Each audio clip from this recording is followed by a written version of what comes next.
Hello dear students. तो आज से आप लोगों का कैलेंडर्स का सीरीज स्टार्ट होने वाला है, जिसमें मैं आप लोगों को पूरा बेसिक से लेकर के बेसिक डेफिनेशन से लेकर के बेसिक क्वेश्चन से लेकर के नीट और आईआईटी और जेईई लेवल तक का क्वेश्चन करवाऊंगा। आप क्लास 7 के बच्चा इस वीडियोस को देख सकते हैं, कुछ क्वेश्चंस कर सकते हैं, 9 का बच्चा कर सकते हैं और 11 का बच्चा तो सारा क्वेश्चन करना होगा। तो हम लोग अब इस एक प्लेलिस्ट में पूरा कैलेंडर्स का चर्चा करेंगे। ठीक है, ये जो टॉपिक आज का रहेगा ये आपको displacement up to distance and displacement तक जितने सारे क्वेश्चंस बन सकते हैं, जितने सारे क्वेश्चंस जिस तरह के पूछे जा चुके हैं, मैं वो सारा कवर करने वाला हूँ। साथ साथ में मैं उन सारी बातों को यहाँ बताने वाला हूँ कि इस कैलेंडर्स में लोग पढ़ते क्या है, कैलेंडर्स होता क्या है, बेसिक चीजें, मोशन क्या होता है, रेस्ट क्या होता है, डिस्टेंस क्या है, डिस्प्लेसमेंट क्या है, दोनों में क्या रिलेशन है। ठीक है, और वो सारी चीजें। तो इस वीडियोस को आप स्किप नहीं कीजिएगा। जो बच्चा बिल्कुल भी जीरो लेवल से स्टार्ट कर रहा है वो शुरू से कंटिन्यूअसली देखेगा, पेन और कॉपी लेकर के बैठेगा, सारा नोट डाउन कीजिएगा और लास्ट में आपको न्यूमेरिकल्स, अभी ये बेसिक क्वेश्चन है, इनके अलावा बहुत सारे क्वेश्चन करवाया जाएगा, वो आप देखिएगा। साथ साथ में जो बच्चा अगर कहीं से पढ़े हुए हैं, ये बेसिक टर्म्स के बारे में आइडिया है, तो आप सीधा वीडियोस के लास्ट में जाकर के जहाँ पे क्वेश्चन स्टार्ट होगा आप वहां से देखना स्टार्ट कीजिए और क्वेश्चन को, वीडियो को पॉज करके पहले क्वेश्चन को खुद से ट्राई करें, फिर जाकर के वीडियोस देखें। तो ठीक है, आप लोग पढ़ना स्टार्ट कीजिए। आज फिजिक्स का हम लोग पूरा मैकेनिक्स का एक सीरीज लेकर के आ रहे हैं, जिसमें हम लोग फिजिक्स का एक कोर्स है मैकेनिक्स, जिसको हम लोग बोलते हैं कि जहां हम लोग मोशन का चर्चा करते हैं। तो उनका एक एक पार्ट कंप्लीट हम लोग यहाँ पे सीखेंगे। तो सबसे पहला इन्फॉर्मेशन ये है कि कौन क्लास का स्टूडेंट्स इस वीडियो को देखेंगे, नोट्स कौन बनाएंगे, चाहे वो क्लास 7 का बच्चा हो, क्लास 9 का हो या क्लास 11 का। मैं आप लोगों को बताते चलूंगा कि क्लास 7 का बच्चा कहाँ तक छोड़े, क्लास 9 तक का बच्चा कहाँ तक नोट्स करें और क्लास 11 के लिए तो पूरा रहेगा। मतलब यार सब कुछ पूरा सीखेंगे, बहुत मजा आएगा। बस आप लोग मेरे साथ बने रहिए, मैं जैसा जैसा आप लोगों को बोलूंगा आप लोग जस्ट फॉलो कीजिएगा और आप लोगों का सारा कुछ तो पूरे मैकेनिक्स का आईआईटी जेईई और नीट लेवल तक सारे क्वेश्चंस मैं आपको टच कराऊंगा और सारे कॉन्सेप्ट बेसिक से लेकर के सारे कॉन्सेप्ट एक ही कॉन्सेप्ट में छोड़ूंगा। तो ठीक है, हम लोग स्टार्ट करते हैं। अब जो वीडियोस आप लोग देखेगा कॉपी पेन लेके जरूर बैठिएगा, नोट्स भी बनाइएगा। तो इधर देखिए जरा, स्टार्ट करने जा रहे हैं मैकेनिक्स। इसका मतलब क्या होता है, जहां चर्चा क्या करेंगे, मोशन के बारे में पढ़ेंगे। क्या पढ़ेंगे? मोशन के बारे में। सवाल तो ये है कि सर मोशन क्या होता है, वो भी जानेंगे। इस प्लेलिस्ट में हम सब कुछ जानेंगे, कुछ भी नहीं छूटेगा, सब जानेंगे, सारे न्यूमेरिकल्स करेंगे, सब जानेंगे। बस अभी तक क्या लिखो आप, मैकेनिक्स, जहां पे हम लोग मोशन का स्टडी करते हैं। तो बेसिकली इसको हम लोग 3 पार्ट में पढ़ते हैं। पहला पार्ट जो होता है इसको हम लोग बोलते हैं किनेमेटिक्स या काइनेमेटिक्स। काइनेमेटिक्स में हम लोग क्या स्टडी करते हैं कि मोशन कैसे होता है, इस बात की बिल्कुल भी हम चिंता नहीं करते कि मोशन क्यों होता है। सिर्फ और सिर्फ हम यहाँ पे ये जानने की कोशिश करते हैं मोशन कैसे होता है। फॉर एग्जाम्पल, अगर मैं इस मार्कर को ऊपर फेंकूं, इस मार्कर को ऊपर फेंकूं और नीचे आया, इसका मोशन कैसा होगा? या तो आप बोलोगे कि 1D में y एक्सिस में गया और y एक्सिस में आया। मैं इसी को अगर मान लो ऐसे फेंकूं, इसका पाथ कैसा होगा? प्रोजेक्टाइल पाथ होगा। मैं इस क्रिकेट का बॉल को मैं इसको ऐसे रोटेट कराऊं, इसका मोशन कैसा है? या मैं अगर फैन को रोटेट करवाता हूं, तो मोशन कैसा होता है? 1D मोशन कब बोलेंगे, 2D मोशन कब बोलेंगे, 3D मोशन कब बोलेंगे, ट्रांसलेटरी मोशन कब बोलेंगे, सर्कुलर मोशन कब बोलेंगे, रोटेशनल मोशन कब बोलेंगे, सब कुछ सीखेंगे। मोशन कैसे होता है का मतलब ये हुआ कि फॉर एग्जांपल आप कैसे भी समझ सकते हैं कि मान लो एक बॉल को मैंने छोड़ा, इसको मैं अगर छोड़ दूं यहां से, इसमें हम ये चर्चा कर सकते हैं, क्या चर्चा कर सकते हैं, इसका पोजीशन में कितना चेंज आया समय को देखते हुए। जैसे t बराबर 0 पे भी यहां है, t बराबर 1 सेकंड में मान लो यहां है, पोजीशन में कितना चेंज आया, किस वेलोसिटी से गया, वेलोसिटी में कितना चेंज आया, कितना टाइम लगा जाने में, इन चीजों के बारे में यहां पढ़ते हैं। तो बेसिकली 4 4 बेसिक पैरामीटर्स है जिनको जानकर हम लगभग मोशन का आइडिया ले सकते हैं कि मोशन कैसा हो रहा है। जैसे डिस्प्लेसमेंट, वेलोसिटी, एक्सीलरेशन और टाइम। क्या होता है डिस्प्लेसमेंट, क्या होता है वेलोसिटी, क्या होता है, सब सारे फैक्टर्स डिटेल्स से आपको पढ़ाया जाएगा। फिलहाल ये समझिए कि मूवमेंट इन गिवन डायरेक्शन तो हम लोग डिस्प्लेसमेंट बोलेंगे। वेलोसिटी मतलब डिस्प्लेसमेंट किस रेट से चेंज हो रहा है, रेट ऑफ चेंजिंग डिस्प्लेसमेंट कल की बात किया जाए तो। एक्सीलरेशन का मतलब होता है वेलोसिटी किस रेट से चेंज हो रहा है, और टाइम एक ऐसा रेफरेंस जिसको देखकर हम बताएंगे कि कितना किसमें चेंज हो रहा है। ये 4 बेसिक पैरामीटर्स को जान करके हम ये जरूर तय कर सकते हैं कि मोशन कैसा है। तो सिर्फ और सिर्फ काइनेटिक्स में हम लोग क्या पढ़ने वाले हैं कि मोशन कैसा होता है, ठीक है। जैसे मान लीजिए एक बॉल अगर मैं ड्रॉप करूं, कुछ देर बाद ये यहाँ पे आएगा, कुछ देर बाद फिर यहाँ पे जाएगा, तो हम ये यहाँ पे जानने की कोशिश करेंगे कि इसका पोजीशन में कितना चेंज हुआ, सम कुछ टाइम में, t 2 सेकंड में इसका पोजीशन में कितना चेंज आया, ये किस वेलोसिटी से नीचे जा रहा है, ये किस वेलोसिटी से ग्राउंड को हिट करेगा, ये रहा मान लीजिए ग्राउंड, इस वेलोसिटी से ग्राउंड को हिट कर रहा है, कितना टाइम लग रहा है ग्राउंड को पहुंचने में, कितना टाइम लग रहा है इसको कुछ मीटर तक आने में। ये सारा पैरामीटर्स का चर्चा करके हम तय कर सकते हैं कि ये मोशन कैसा है, ठीक है। तो फिलहाल अगर कंक्लूड किया जाए तो काइनेमेटिक्स में सिर्फ और सिर्फ हम ये पढ़ने वाले हैं कि मोशन कैसे होता है, मोशन कैसे होता है, और इन बेसिक पैरामीटर्स के बारे में डिटेल से जानने वाले हैं। फिर हम लोग पढ़ेंगे मैकेनिक्स का दूसरा क्वेश्चन, जिसको हम बोलते हैं डायनेमिक्स। मैकेनिक्स का वो पार्ट है जहां पे हम लोग ये स्टडी करते हैं फोर्सेस के बारे में, और फोर्स का मोशन में क्या इफेक्ट है उसके बारे में चर्चा करते हैं।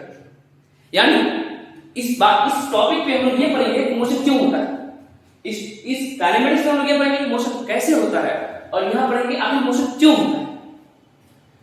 बहुत बच्चा को भी ये समझना होगा सर मोशन क्या होता है, बिल्कुल मैं वहां पे भी आऊंगा। कुछ पॉइंट्स पर आप ध्यान दीजिएगा। हम लोग अक्सर ये सोचते हैं कि अगर कोई बॉडी मोशन में है तो हमको फोर्स चाहिए, कोई बॉडी में मोशन में है तो हमको फोर्स चाहिए, जो कि हमेशा सच नहीं है। Generally people think that in order to move something, किसी चीज को मूव कराने के लिए we need force, but it's not always true, जो कि हमेशा सही नहीं। सर आप क्या बात करते हैं? हाँ मैं सही बात कर रहा हूं। आप लोग थोड़ा बहुत नाम सुने होंगे यूनिफॉर्म वेलोसिटी का, यानी अगर आप बात कर रहे हैं कि अगर कोई भी ऑब्जेक्ट यूनिफॉर्म मोशन में चल रहा है स्ट्रेट पाथ में, तो नेट फोर्स क्या होता है, वहां पे जीरो होता है, जिसको लोग चर्चा करते हैं क्या, जिसको लोग बोलते हैं Newton's first law of motion. तो नेट फोर्स क्या है, जीरो है, बट बॉडी में मूवमेंट है। यूनिफॉर्म वेलोसिटी में हम चर्चा करते हैं नेट फोर्स जीरो। मतलब यहां से एक बात समझ में आएगा कि सर अगर कोई मोशन में है तो कोई जरूरी नहीं कि उस पर नेट फोर्स लगे। तो अगर जिसको भी ये मिसकंसेप्शन था कि मोशन लाने के लिए या मोशन में होने के लिए या मोशन में बने रहने के लिए फोर्स चाहिए ही चाहिए, ऐसा कोई भी जरूरी नहीं है। एक्चुअली फोर्स करता क्या है सर? एक्चुअली फोर्स किसी भी ऑब्जेक्ट का वेलोसिटी में चेंज क्या है, किसमें चेंज आता है, जिसको हम लोग Newton second law of motion बोलते हैं, जहां पे हम लोग पढ़ते हैं कि force rate of change in momentum के डायरेक्ट प्रोपोर्शनल है। किसमें? मोमेंटम। तो मोमेंटम में दो टर्म आता है मास एंड वेलोसिटी। तो मास को हम लोग मानते हैं कि कांस्टेंट है, तो क्या चेंज हो रहा है, वेलोसिटी चेंज हो रहा है। यानी अगर फोर्स लग रहा है तो किसमें चेंज हो रहा है, वेलोसिटी में चेंज हो रहा है। वेलोसिटी में अगर चेंज ना हो, यूनिफॉर्म वेलोसिटी हो, तो भी बॉडी मोशन में हो सकता है। नेट फोर्स क्या होगा, जीरो। आप बिल्कुल भी इस बात से हैरान नहीं होइएगा कि नेट फोर्स जीरो होते ही बॉडी मोशन में होता है। अगर आप 7th में है, 9th में है, तो आपको डिटेल से बताया जाएगा। बाकी शायद 11 पर सब बात जानते हो कि यूनिफॉर्म वेलोसिटी का मतलब नेट फोर्स जीरो, जिसको लोग Newton first law of motion बोलते हैं। फिर इसका और एक पार्ट है जिसको लोग स्टैटिक्स बोलते हैं। खास करके ये पार्ट अक्सर बहुत जगह आपको नहीं दिखता होगा। रीजन ये है कि हमारे 11th 12th के सिलेबस में इसको ज्यादा डिटेल से चर्चा नहीं किया जाता है। आप में से कोई अगर इंजीनियरिंग लीजिएगा तो वहां पढ़िएगा कि इसमें क्या चर्चा करते हैं। मैकेनिक्स का वो ब्रांच है जहां पे हम ये चर्चा करते हैं कि किसी ऑब्जेक्ट में फोर्स लगे और वो ऑब्जेक्ट किस पे हो, रेस्ट पे। फोर्स लगने से वेलोसिटी में चेंज हो रहा है। किसमें पढ़ते हैं, डायनेमिक्स में। फोर्स लग रहा है, बॉडी किस में है, रेस्ट पे। किसमें पढ़ते हैं, स्टैटिक्स में। किसमें पढ़ते हैं, स्टैटिक्स में। सर हम तो कैसे मानेंगे फोर्स लगेगा बॉडी रेस्ट पे हो? आप तो बोले फोर्स लगने से क्या होता है, बॉडी का वेलोसिटी चेंज होता है। यस माय डियर स्टूडेंट्स, आप जहां पे बैठे हुए हैं उस नन्ही से कुर्सी पे या उस नन्ही से टेबल पे आप कितना फोर्स लगा रहे हैं? क्या वो टूट रहा है? क्या वो मूव कर रहा है? नहीं कर रहा। अगर आप में से बहुत इंजीनियरिंग की जगह, खास करके सिविल इंजीनियरिंग, तो वहां पढ़ाया जाएगा आपको, या आप अगर नोटिस किए होंगे तो ओवर ब्रिज वगैरह देखे होंगे, क्या ब्रिज टूट के गिरता है? उस ब्रिज पे कितनी सारी फोर्स लगती है। तो जैसे एक बस में आप ट्रेवल कर रहे हैं, एक बस में कितने सारे लोग बैठे हुए हैं, नहीं टूट रहा है ना? हाँ, तो जब किसी ऑब्जेक्ट पे फोर्स लगे और वो रेस्ट पे हो, उसका चर्चा हम डिटेल से स्टडीज में करते हैं, हालांकि हम लोग के सिलेबस में उतना डिटेल से नहीं है। तो देखते हैं फिर अब हम लोग पहले बेसिक टर्म मोशन और रेस्ट को समझेंगे, फिर डायनेमिक्स में अंदर आएंगे और सारे पार्ट्स को हम लोग धीरे धीरे देखेंगे। यहां तक मैं साइड ले रहा हूं, आप लोग नोट डाउन करें।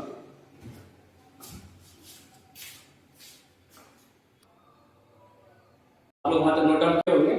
अभी तक हम लोग क्या पढ़े कि मैकेनिक्स, जहां पे हम लोग मोशन के बारे में पढ़ेंगे, तो उनको हम 3 पार्ट में देखेंगे। काइनेमेटिक्स, जहां पे ये सीखेंगे कि मोशन कैसे होता है, और डायनेमिक्स, मोशन क्यों होता है, फोर्सेस के बारे में पढ़ेंगे। और यूनिफॉर्म मोशन में रहने के लिए नेट फोर्स जरूरी नहीं है। फोर्स लगने का मतलब वेलोसिटी में चेंज होना, वो पूरा पोर्शन हम लोग एनएलएम जिसको बोलेंगे, Newton's law of motion, dynamics में पढ़ने वाले हैं। और स्टैटिक्स वो ब्रांच है मैकेनिक्स का, जहां पे हम लोग ये डील करते हैं कि कोई ऑब्जेक्ट रेस्ट है और उसके फोर्स लगता है। खैर, अब हम लोग काइनेमिक्स स्टार्ट करते हैं, ठीक है? तो काइनेमिक्स में हम लोग जनरली पढ़ते हैं कि मोशन कैसे होता है। तो सवाल ये है कि सर आखिर मोशन है क्या? अगर आपसे कभी भी कोई क्वेश्चन करे कि आप रेस्ट पे की मोशन में, तो आपको आंसर बिल्कुल भी नहीं करना है। आपको सामने वाले को पहले एक क्वेश्चन पूछना है कि सर या भैया, आप मुझे किसके रिस्पेक्ट में पूछ रहे हैं कि मैं रेस्ट पे की मोशन हूं? किसके रिस्पेक्ट में? फॉर एग्जांपल, अगर आप अपने चेयर पे बैठे हुए हैं और वीडियोस देख रहे हैं, तो आप अपने रूम में रखे हुए वॉल के रिस्पेक्ट में, जो खड़ा वॉल है रूम में, या टेबल के रिस्पेक्ट में, आप तो रेस्ट में हो। किसमें हो? रेस्ट में।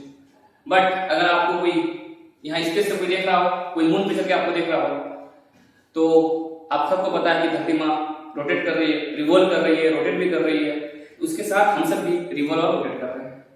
तो अगर देखने वाला ऑब्जर्वर स्पेस पे पहुंच जाए, मून पे पहुंच जाए, तो आप उस टाइम स्पेस क्या कहलाओगे? आप मोशन में कहलाओगे। क्या कहलाओगे? आप मोशन में कहलाओगे।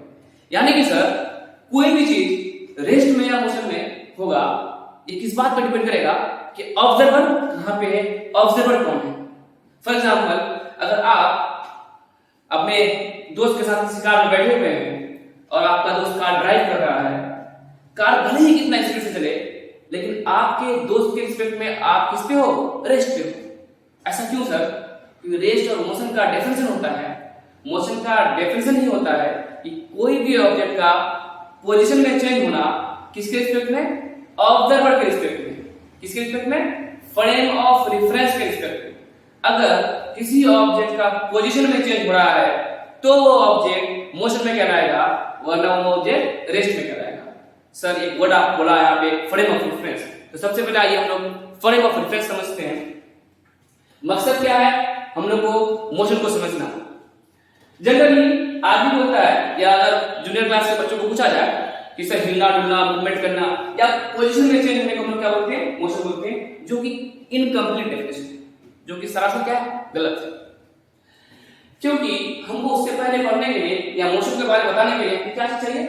हमको फ्रेम ऑफ रेफरेंस चाहिए, एक ऑब्जर्वर चाहिए जिसके रिस्पेक्ट में हम बात करेंगे। तो सर ये फ्रेम ऑफ रेफरेंस क्या होता है? जिसको हम लोग ऑब्जर्वर भी बोलते हैं या रेफरेंस पॉइंट भी बोलते हैं। एक्चुअली अगर मोशन या रेस्ट की बात करें तो हमको 3 चीज चाहिए।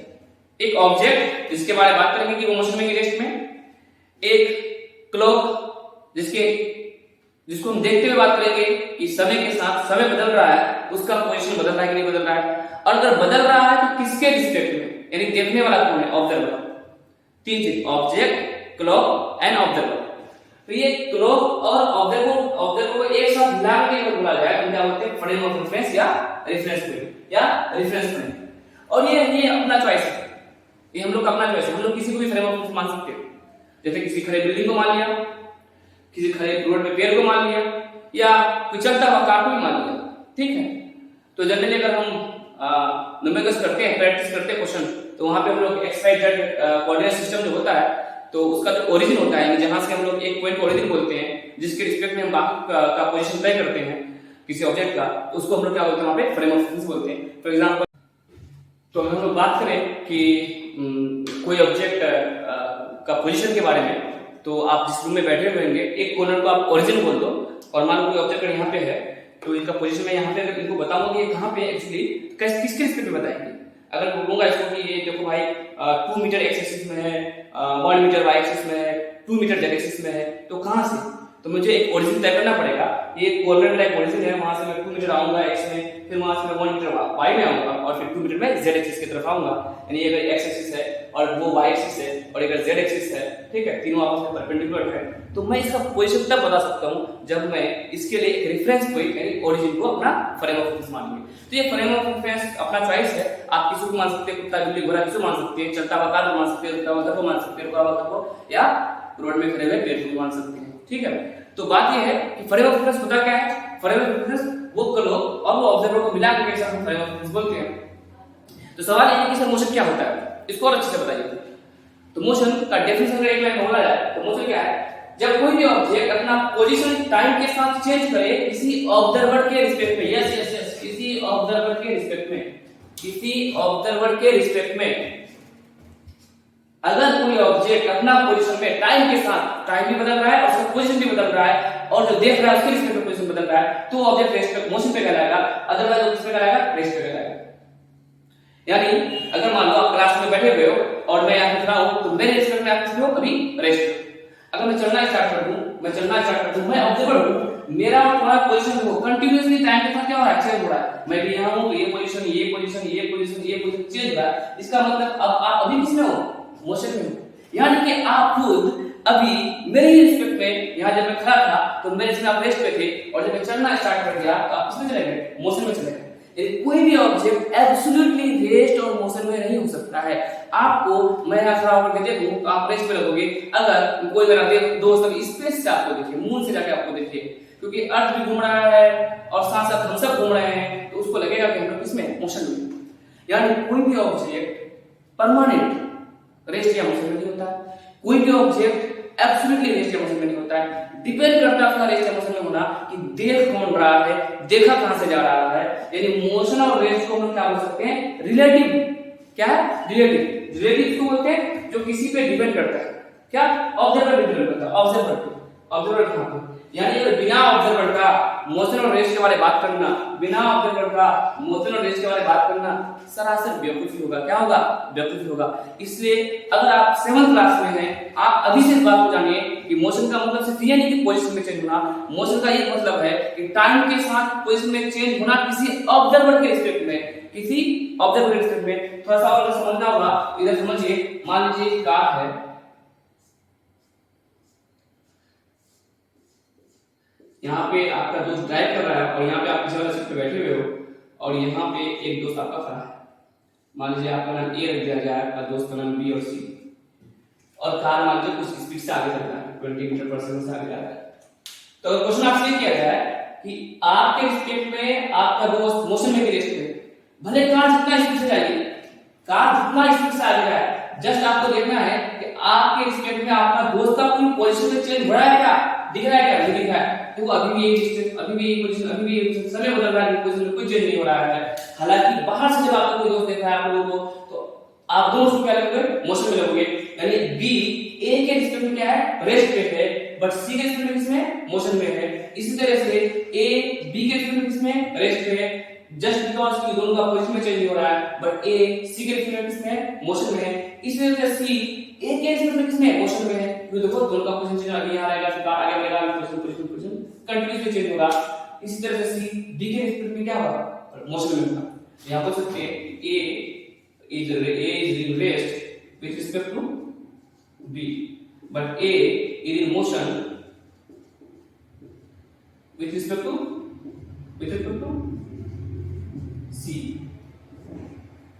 क्योंकि C के रिस्पेक्ट में उसका पोजीशन कंटीन्यूअसली चेंज हो रहा है, बट B के रिस्पेक्ट में पोजीशन चेंज नहीं हो रहा है।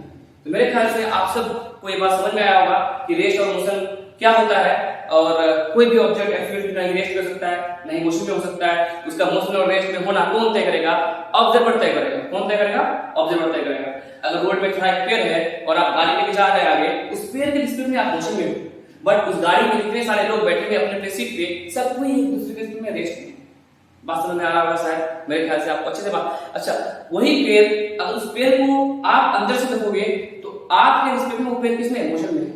आप फील भी करोगे अगर कभी ट्रेन में बैठे होंगे, जब आप ट्रेन के साथ आगे जा रहे हैं तो बाकी जो चीज बाहर खड़ी है, बिल्डिंग्स, पेड़ वगैरह, आपको लगेगा कि वो पीछे जा रहा है, आपको लगेगा कि वो मोशन में, क्योंकि ऑब्जर्वर जो होता है वो खुद को किसमें समझता है? अपने आप को हमेशा रेस्ट में समझता है। हालांकि ट्रेन में आप बैठे हुए, आपका ट्रेन पूरा सिस्टम आगे जा रहा है, लेकिन जब आप बाहर की चीजों को देख रहे हैं, आप ऑब्जर्वर बन गए, तो बाहर की चीजें आपको क्या लगेगा? मोशन में लगेगा। बड़े अच्छे से, बड़े आसानी से चीजों को समझ सकते हैं। यानी मोशन में होना या रेस्ट में होने का मतलब ये नहीं कि मूवमेंट करना, हिलना डुलना। अगर आप भी चल रहे हैं, आपका दोस्त आपके साथ चल रहा है और दोनों साथ साथ चल रहे हैं, दोनों साथ साथ चल रहे हैं, चल तो रहे हैं, साथ साथ चल रहे हैं, लेकिन एक दूसरे के में किसमें? रेस्ट पे, जस्ट बिकॉज आप दोनों का पोजीशन में कोई चेंज नहीं हो रहा है। जब तक पोजीशन में एक दूसरे का चेंज नहीं होगा तब तक आप मोशन में नहीं कहलाओगे। हिलना डुलना का मतलब मोशन नहीं होता। समझ में आया? ठीक है, फिर आगे देखते हैं, जब तक आप यहां तक अच्छे से नोट कर लीजिए। इसको समझने के लिए और कंप्लीट अच्छे से समझने के लिए एक क्वेश्चन करते हैं। तो आप लोगों को बताना है कि एक रिस्पेक्ट में सी मोशन में की रेस्ट पे, सी मोशन में की रेस्ट पे। जरा देखो, एक ड्राइवर है बी और एक तो आप पीछे बैठे हुए और एक आपका दोस्त बाहर खड़ा है और कार 20 मीटर पर सेकंड से चल रही है। 20 मीटर पर सेकंड में क्या होता है? 1 सेकंड में 20 मीटर कार का डिस्टेंस कवर हो रहा है। तो बात पूछनी है आपसे कि सी किस पे है? ए के रेस्ट पे, मोशन में की रेस्ट पे। तो अभी हम आपको ये बताया कि कोई भी ऑब्जेक्ट मोशन या रेस्ट पे तब होगा जब देखने वाले के रिस्पेक्ट में उसका पोजीशन में चेंज होगा। देखने वाला कौन है? ए। देखा किसको जा रहा है? सी को। सी है आपका ऑब्जेक्ट, ए है आपका ऑब्जर्वर और आपके पास कोई टाइम के साथ। तो ये देखो, कार में जो बैठा हुआ ए व्यक्ति है वो हर सेकंड में 20 मीटर आगे जा रहा है और सी यहाँ पे रेस्ट है। सी यहाँ पे रेस्ट है। सी रेस्ट पे है ग्राउंड स्टेट में, रुके हुए हैं, इसका स्पीड नहीं है अभी। तो सी ग्राउंड के स्टेट पे रेस्ट है। ठीक है, मैं बात कर रहा हूँ किसके स्पीड में? ए के स्पीड में। तो सी किसमें होगा? सी इज इन मोशन। क्यों भाई? विद रिस्पेक्ट टू ए। क्यों? क्योंकि ए के रिस्पेक्ट में सी का पोजीशन चेंज हो रहा है। अभी ए यहाँ, सी यहाँ ए के रिस्पेक्ट में, थोड़ी देर बाद ए यहाँ पहुंच जाएगा, सी यहाँ रहेगा, पोजीशन में चेंज, फिर ए यहाँ पहुंच जाएगा, पोजीशन में चेंज। यानी ए के रिस्पेक्ट में सी का पोजीशन चेंज हो रहा है, तो सी किसमें कहलाएगा? मोशन में कहलाएगा। ठीक है, सिमिलरली ए भी मोशन में कहलाएगा सी के रिस्पेक्ट में, क्योंकि सी यहाँ पे है और ए कंटिन्यूअसली आगे जा रहा है। बट गौर करो, ए के रिस्पेक्ट में बी किसमें होगा? ए के रिस्पेक्ट में बी। कार 20% से आगे जा रहा है, लेकिन कार के अंदर ही कौन है? बी भी और ए भी है। इन दोनों का पोजीशन में कोई चेंज हो रहा है क्या समय के साथ? बिल्कुल भी नहीं हो रहा है। यानी B is in rest, is at rest with respect to बोलो भाई ए। इसी तरह से ए भी क्या है? रेस्ट पे, किस रिस्पेक्ट में? बी के रिस्पेक्ट में। तो यानी आपको कंप्लीट समझ में आया होगा कि रेस्ट और मोशन का मतलब क्या है। रेस्ट और मोशन का मतलब ये नहीं कि बैठे रहना, रेस्ट का मतलब बैठे रहना है, खड़े रहना। किसके रिस्पेक्ट में? ये खड़ा है ग्राउंड के रिस्पेक्ट में, बट सी के रिस्पेक्ट, सॉरी, ए और बी के रिस्पेक्ट में किसमें चला जाता है? मोशन में, क्योंकि ए और बी कंटीन्यूअसली आगे बढ़ रहा है, उनका पोजीशन इसके साथ बदल रहा है। तो सी किसमें जा रहा है? मोशन में जा रहा है। ठीक है, अगर मैं सी को भी सेम टाइम में 20 मीटर पर सेकंड से आगे दौड़ने के लिए बोल दूं, जो कि पॉसिबल नहीं है 20 मीटर पर सेकंड। चलो ठीक है, उसको बाइक में गया बहुत फास्ट वाला और 20 मीटर पर सेकंड से आगे जा रहा है। अब क्वेश्चन ये है कि अब बताओ, सी मोशन में के रेस्ट में किस में? जरा देखो, ए भी 20 मीटर पर सेकंड से आगे जा रहा है कार के अंदर और सी भी 20 मीटर पर सेकंड से आगे जा रहा है। क्या दोनों का पोजीशन में कोई चेंज होगा? नहीं होगा। अभी सी यहाँ ए है, फिर सी यहाँ ए है, फिर सी यहाँ ए है, कोई पोजीशन में चेंज नहीं।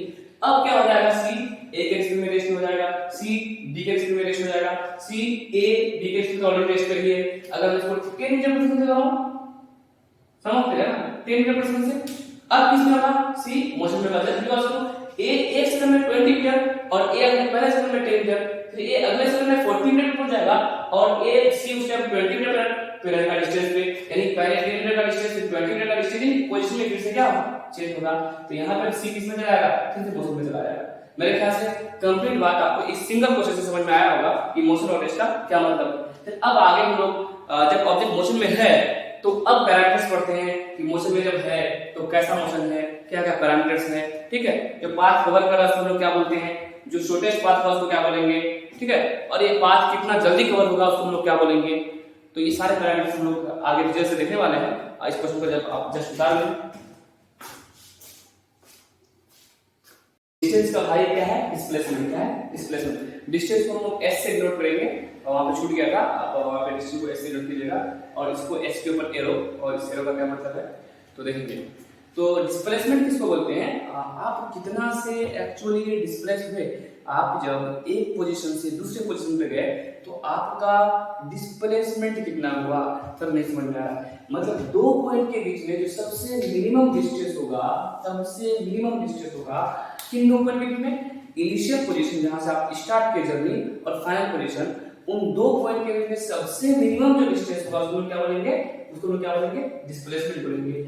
और जो किधर किधर डायरेक्शन होना चाहिए उसका, इनिशियल पोजीशन से फाइनल पोजीशन, यानी यहाँ पे डायरेक्शन की बात कर रहे हैं। देखो या इसको ऐसे बोल सकते हो, straight line path between initial and final position, बिल्कुल सही है। इनिशियल और फाइनल पोजीशन के बीच में जो स्ट्रेट लाइन पाथ होगा, इनिशियल टू फाइनल जो स्ट्रेट पाथ होगा उसको हम लोग क्या बोलेंगे, उसको हम लोग बोलेंगे डिस्प्लेसमेंट।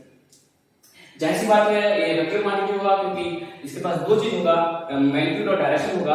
और वेक्टर होने का कंडीशन क्या है कि मैग्नीट्यूड हो, डायरेक्शन हो, और वेक्टर जब आप फुलफिल करे तो ये आपको तो डिटेल्स इसका लेक्चर मिलेगा वेक्टर जब वेक्टर पढ़ाएंगे जहां पे, ठीक है। तो उसका जो मैग्नीट्यूड होगा वो क्या होगा, जो लेंथ का जो पाथ होगा उसको हम मैग्नीट्यूड बोलेंगे, और डायरेक्शन कितना होगा याद रखना, initial position to final position, अच्छे से याद रखना इसको, ठीक है।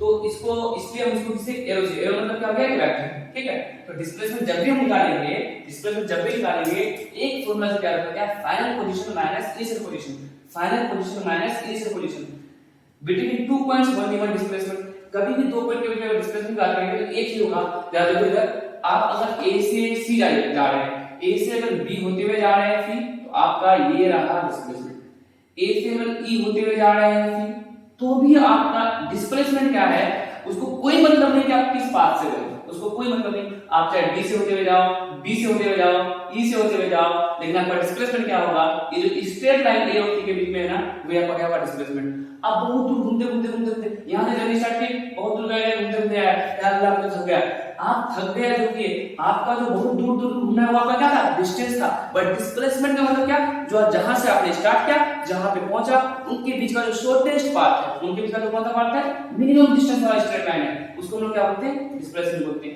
तो कभी भी दो पॉइंट के बीच में तो डिस्प्लेसमेंट एक ही हो सकता है, चाहे आप इधर घूमते हुए जाओ, इधर घूमते हुए जाओ, घूमते हुए जाओ, कहीं से भी जाओ, बट डिस्प्लेसमेंट कौन सा है, बस सिर्फ और सिर्फ जो शॉर्टेस्ट पाथ होगा। तो हम डिस्प्लेसमेंट के बारे में क्या बोलेंगे कि दो पॉइंट के बीच में डिस्प्लेसमेंट कितना होगा, एक ही हो सकता है। इसको भी हम लोग एसआई में मीटर बोलेंगे, सीडीएस में सेंटीमीटर बोलेंगे, ठीक है। पॉसिबल यूनिट कुछ भी हो सकता है, किलोमीटर, मिलीमीटर, माइक्रोमीटर, नैनोमीटर, जो बोलना है। अच्छा, ये आपका सिर्फ और सिर्फ इनिशियल और फाइनल पोजीशन पे डिपेंड करेगा, यानी इनिशियल पोजीशन कहां पे और फाइनल पोजीशन कहां पे, आप किस पाथ से गए हो इससे कोई मतलब नहीं, आप कितना थक गए हो, किधर किधर से घूम के गए हो, घर कोई मतलब नहीं। अगर आपका कोचिंग है और आपका घर है तो आपका डिस्प्लेसमेंट फिर से बता रहा हूं, तो स्ट्रेट पाथ वाला लाइन यही है, चाहे इधर से होते हुए जाओ दोस्त के घर से, चाहे इधर से ऐसे घूमते जाओ, या फिर आप 3-4 दिन बाद पहुंचो यहाँ पे, लेकिन आपका डिस्प्लेसमेंट आपके स्कूल का, घर का, कोचिंग का, घर का चेंज होने वाला नहीं है। वो क्या है, सबसे शॉर्टेस्ट पाथ में क्या कर रहा था, डिस्प्लेसमेंट क्या रहेगा, क्योंकि ये पाथ पे डिपेंड नहीं करता है, किस पे डिपेंड करता है, इनिशियल और फाइनल पोजीशन पे। मेरे ख्याल से पास में आ रहा होगा, अगर कोई ऑब्जेक्ट या कोई पार्टिकल का चल रहा है और चलते चलते अपना क्या किया, पोजीशन चेंज कर दिया, डायरेक्ट पोजीशन का डायरेक्शन, चलते चलते अपना क्या किया, पाथ का डायरेक्शन चेंज किया, क्या पाथ का डायरेक्शन, पहले इधर चल रहा था फिर इधर चल रहा था, चलते चलते डायरेक्शन का मतलब मान लो यहां पे गिरकर चलते चलते का डायरेक्शन चेंज कर दे, चलते चलते का डायरेक्शन चेंज कर दे, तो उसका डिस्प्लेसमेंट क्या होगा, घट जाएगा। तो डिस्प्लेसमेंट को किससे मतलब है, इनिशियल पोजीशन और फाइनल पोजीशन, ये रहा फाइनल पोजीशन, ये रहा इनिशियल पोजीशन, ठीक है। पहले डिस्प्लेसमेंट बढ़ा था, यहाँ पे डिस्प्लेसमेंट कुछ और था, जो ही डायरेक्शन चेंज किया तो फाइनल पोजीशन और इनिशियल पोजीशन के बीच में जो डिस्टेंस था, ये क्या हुआ, लेंथ था, वो कम पड़ गया, इसलिए हमें लिखा गया था डिस्प्लेसमेंट। देखिए डिस्टेंस क्या था भाई, डिस्टेंस अगर चल रहे हो तो हमेशा इंक्रीज करेगा, डिस्टेंस का घटने का कोई सवाल ही नहीं है, तो डिस्टेंस टोटल लेंथ को हमेशा मेजर करेगा। डिस्टेंस क्या होगा, यहाँ से यहाँ तक, ये रहा आपका यहाँ तक का डिस्टेंस, बट डिस्प्लेसमेंट क्या है, फाइनल पोजीशन, इनिशियल पोजीशन, ये कम पड़ गया ना, इससे लिखा गया कि अगर कोई ऑब्जेक्ट चलते चलते अपना डायरेक्शन चेंज कर दे तो डिस्प्लेसमेंट क्या होगा, कम हो जाएगा। अच्छा, ये पॉजिटिव हो सकता है, नेगेटिव हो सकता है, जीरो हो सकता है, जैसे इसका देखा वेक्टर क्वांटिटी है, ये डायरेक्शन पे डिपेंड करता है, इसका मैग्नीट्यूड जो होगा डिस्प्लेसमेंट का वो पॉजिटिव हो सकता है, नेगेटिव हो सकता है, जीरो हो सकता है। जल्दी जल्दी से देख लें, फिर हम लोग क्वेश्चन पे आएंगे इसका एक दो टॉपिक पे। तो सर ये आप क्या बताना चाह रहे हैं। फॉर एग्जांपल आपका जर्नी ए पॉइंट से स्टार्ट हुआ और आप फिर सेम पाथ में वापस आ रहे हैं, तो थोड़ा मैं नीचे के बना रहा हूँ और आप फाइनली यहाँ तक पहुंच गए। ये आपका मान लीजिए 0 मीटर है और ये मान लीजिए आपका 100 मीटर है और ये पॉइंट मैं बी बोल रहा हूँ, C point and D point, और यहाँ पे -50 मीटर। जाहिर सी बात है यहाँ पे डायरेक्शन की बात करेंगे तो राइट साइड को हम पॉजिटिव ले रहे हैं तो लेफ्ट साइड में नेगेटिव लेंगे। अगर आपसे पूछा जाए कि जब आप ए टू बी जा रहे थे तो आपका डिस्टेंस बताओ और डिस्प्लेसमेंट बताओ। डिस्टेंस क्या होगा, ए से बी गए डिस्टेंस क्या होगा 100 मीटर। कितना डिस्टेंस, जितना चला सारा डिस्टेंस। डिस्प्लेसमेंट का एक ही फॉर्मूला है, final position minus initial position. Final position कितना गया 100, इनिशियल कितना है 0, तो डिस्प्लेसमेंट में कितना गया 100। वेरी गुड, कोई दिक्कत नहीं। अगर मैं आपको पूछूं, आप बताओ मुझे, आप ए से स्टार्ट किए कहां तक आए सी तक, कहां से ए से लेकर सी तक, तब डिस्टेंस बताओ डिस्प्लेसमेंट बताओ। अब ए से तक सीधा तो 100 मीटर इधर आया और फिर 100 मीटर यहां तक आया, डिस्टेंस क्या गया 100 metre plus 100 metre, 100 metre plus 100 metre, distance कितना हो गया 200 मीटर। ठीक है, अगर डिस्प्लेसमेंट की बात किया जाए सी तक पहुंच गए। सी भी आपका क्या है, फाइनल पोजीशन वही है जो ए था, यानी final position minus initial position, final position minus initial position. Final position क्या है आपका सी, देखो जरा सी कौन सा पोजीशन है 0 पे, 0 माइनस 0, तो डिस्प्लेसमेंट कितना हो गया आपका 0 मीटर। अगर मैं बात करूं कहां से कहां, ए से स्टार्ट किया, मैंने कहां से ए से स्टार्ट किया और ए टू डी और डिस्टेंस और डिस्प्लेसमेंट बात करूंगा। ठीक है, डिस्टेंस और डिस्प्लेसमेंट जरा तो डिस्टेंस कितना हो जाएगा भाई, ए टू डी, ये 100 मीटर, ये 100 मीटर, फिर यहां से कितना का डिस्टेंस है, डिस्टेंस कितना 50 मीटर। डिस्टेंस जितना आपने चला एक्चुअल पाथ, जितना चला एक्चुअल पाथ 100 प्लस 100 प्लस 50 कितना हो जाएगा 100 प्लस 100 प्लस 50, 250 हो जाएगा ना, 100 प्लस 100 प्लस 50, 250 मीटर। ठीक है, बट डिस्प्लेसमेंट की बात करो, डिस्प्लेसमेंट एक ही फॉर्मूला है, final position minus initial position. उसको कोई मतलब नहीं है कि आप किधर से घूमते हुए आए, उससे इतना सा ही मतलब है कि आप फाइनली कहां पे हो और इनिशियली कहां पे थे। फाइनली आप कितना पे हो -50 मीटर पे, कितना पे -50 पे। इनिशियली कहां पे थे आप 0 मीटर पे, -50 माइनस 0 कितना होता है -50 मीटर, कितना -50 मीटर। वो सब आप पॉज करके नोट कर लीजिएगा, अच्छे से इसको भी इस क्वेश्चन को एग्जांपल को कीजिएगा।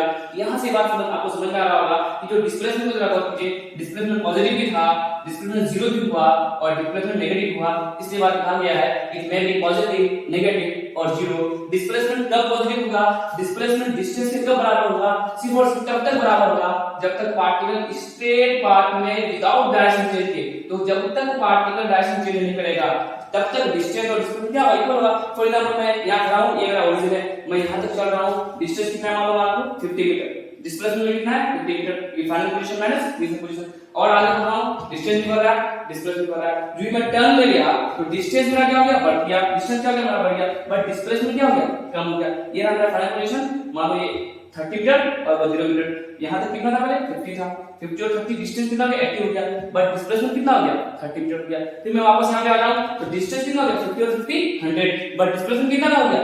फिर मैं इनिशियली पॉइंट पे आ गया, यानी 0 माइनस 0 कितना हो गया 0 हो गया। फिर मैं आगे बढ़ा तो मेरा डिस्टेंस और बढ़ गया, बट डिस्प्लेसमेंट क्या हो गया नेगेटिव हो गया। ये फाइनल पोजीशन में क्या हुआ नेगेटिव डायरेक्शन हो गया। ठीक है, इस बात का ध्यान रखना है क्या कि डिस्प्लेसमेंट पॉजिटिव हो सकता है, नेगेटिव हो सकता है, 0 भी हो सकता है। और साथ-साथ में एक क्वेश्चन यहां से अगर आपको पूछा जाए कि डिस्टेंस और डिस्प्लेसमेंट कब इक्वल होगा, डिस्टेंस और डिस्प्लेसमेंट कब इक्वल होगा, तब इक्वल होगा जब पार्टिकल स्ट्रेट पाथ में सेम डायरेक्शन में चलेगा। लिख लो आप, जब तक पार्टिकल स्ट्रेट पाथ में सेम डायरेक्शन में चलेगा, जब तक पार्टिकल स्ट्रेट पाथ में सेम डायरेक्शन में चलेगा तब तक डिस्टेंस और डिस्प्लेसमेंट इक्वल होगा। जो ही पार्टिकल अपना डायरेक्शन चेंज कर लेगा डिस्टेंस ज्यादा हो जाएगा और डिस्प्लेसमेंट कम हो जाएगा। यानी अगर हम इन बातों को मिला के एक साथ बोले तो डिस्टेंस जो होगा वो डिस्टेंस जो होगा हमेशा ग्रेटर होगा और एक केस में इक्वल होगा किसका, कब इक्वल होगा भाई जोर से बोलो यार, कब इक्वल होगा जब पार्टिकल स्ट्रेट पाथ में अपना डायरेक्शन नहीं चेंज करेगा तब तक डिस्टेंस और डिस्टेंस क्या होगा इक्वल होगा। वरना हमेशा जो ही पार्टिकल डायरेक्शन चेंज कर दिया ठीक है डिस्टेंस बड़ा हो जाएगा, डिस्प्लेसमेंट छोटा हो जाएगा।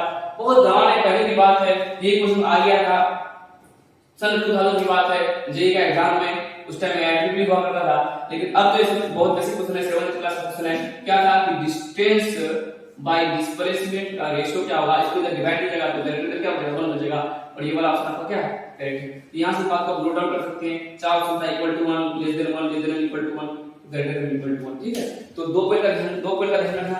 पहला पॉइंट क्या कि डिस्टेंस क्या है, डिस्टेंस स्केलर क्वांटिटी है, डिस्प्लेसमेंट क्या है, वेक्टर क्वांटिटी है, यानी इसके पास मैग्नीट्यूड भी है और डायरेक्शन भी है। जो ही डायरेक्शन बदलेगा डिस्प्लेसमेंट क्या हो जाएगा, कम हो जाएगा।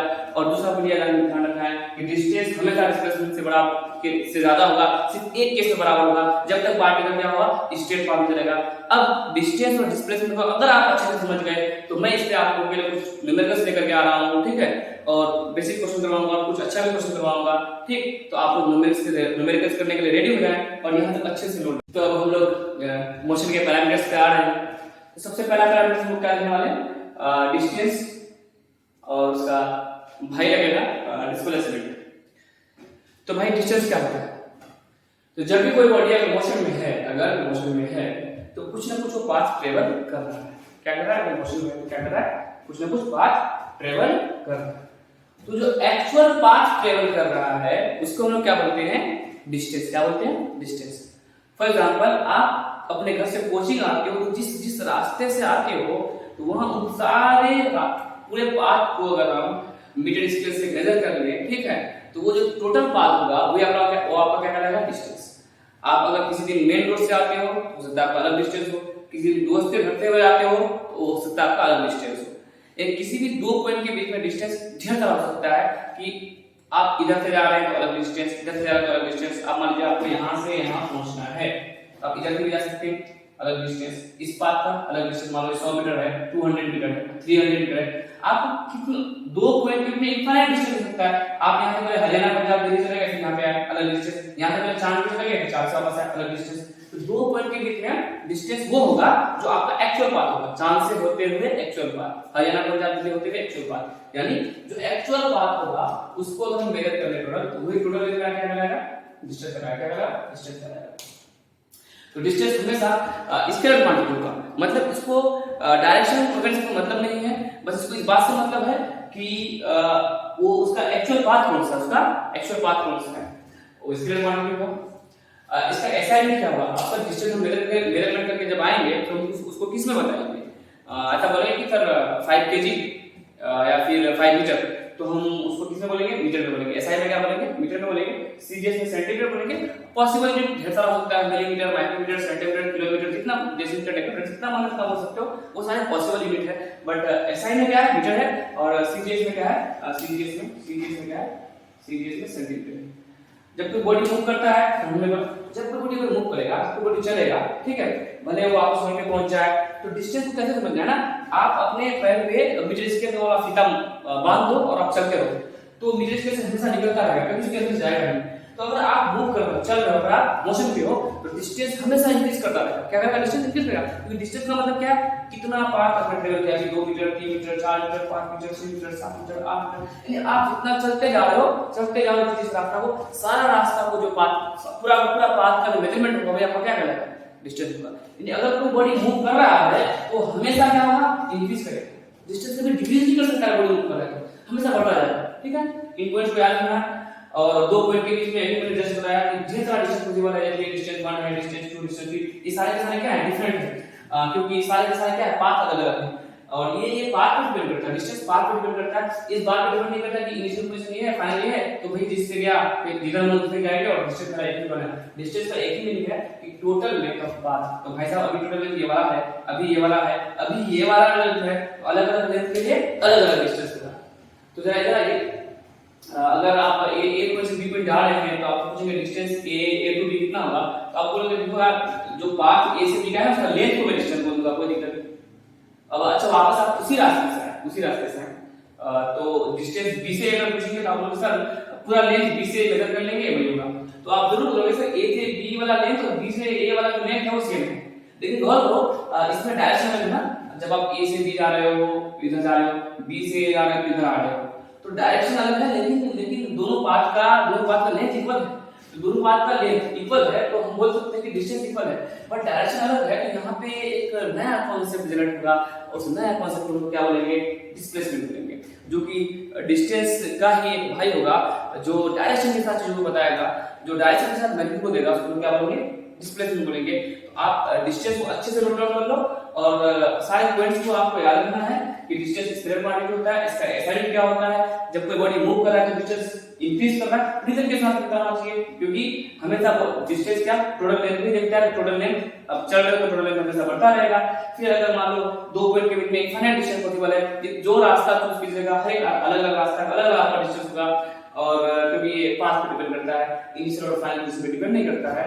और अगर मैं सेम पाथ से आऊं और जाऊं तो डिस्टेंस तो सेम होगा लेकिन डायरेक्शन अलग होगा। अब डायरेक्शन अलग होगा तो एक नया कॉन्सेप्ट यहाँ पे हम सीखेंगे, इसको क्या बोलेंगे, डिस्प्लेसमेंट बोलेंगे। यहाँ तो नोट डाउन कीजिए, आगे होगा।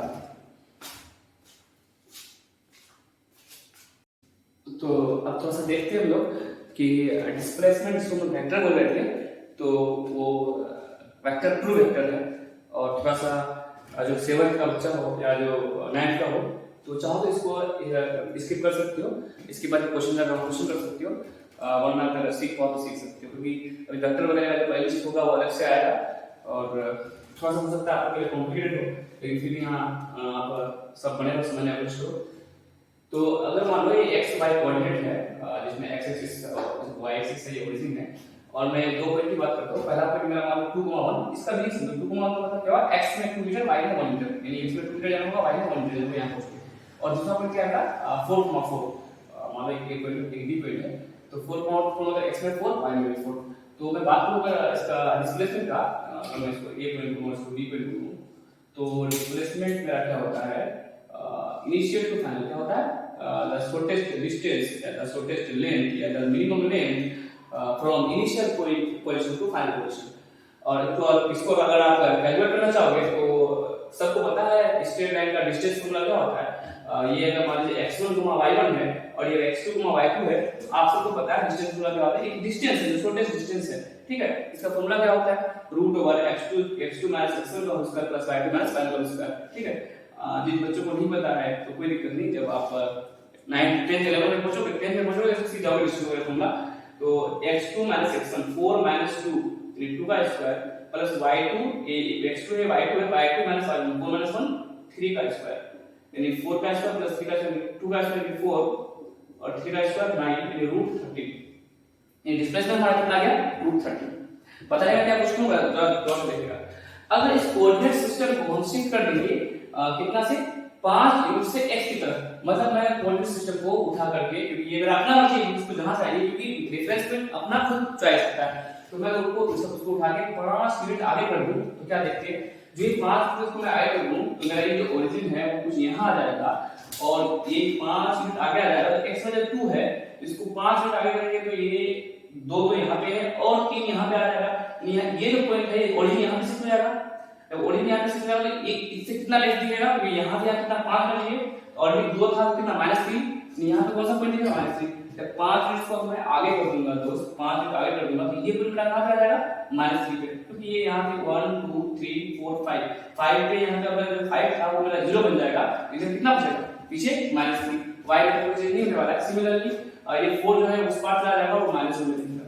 तो जरा देखिए अभी भी अगर आप मान लीजिए डिस्प्लेसमेंट निकालिएगा, थोड़ा सा जल्दी में देखिए डिस्प्लेसमेंट निकालिएगा इनिशियल टू फाइनल पोजीशन, और अगर मैग्नीट्यूड की बात करेंगे इसका तो √x2 -1 -3 -1 यानी -3 यानी 2 का स्क्वायर प्लस 4 -1 3 का स्क्वायर, अगेन ये आपका √30 आ गया। तो गौर करने की बात क्या है, गौर ये करिएगा कि कोऑर्डिनेट सिस्टम को अगर मैं शिफ्ट करूं, कोऑर्डिनेट सिस्टम को अगर मैं शिफ्ट कर दूं तो मेरा डिस्प्लेसमेंट में कोई फर्क नहीं पड़ता, यानी मेरा डिस्प्लेसमेंट में कोई फर्क नहीं पड़ा।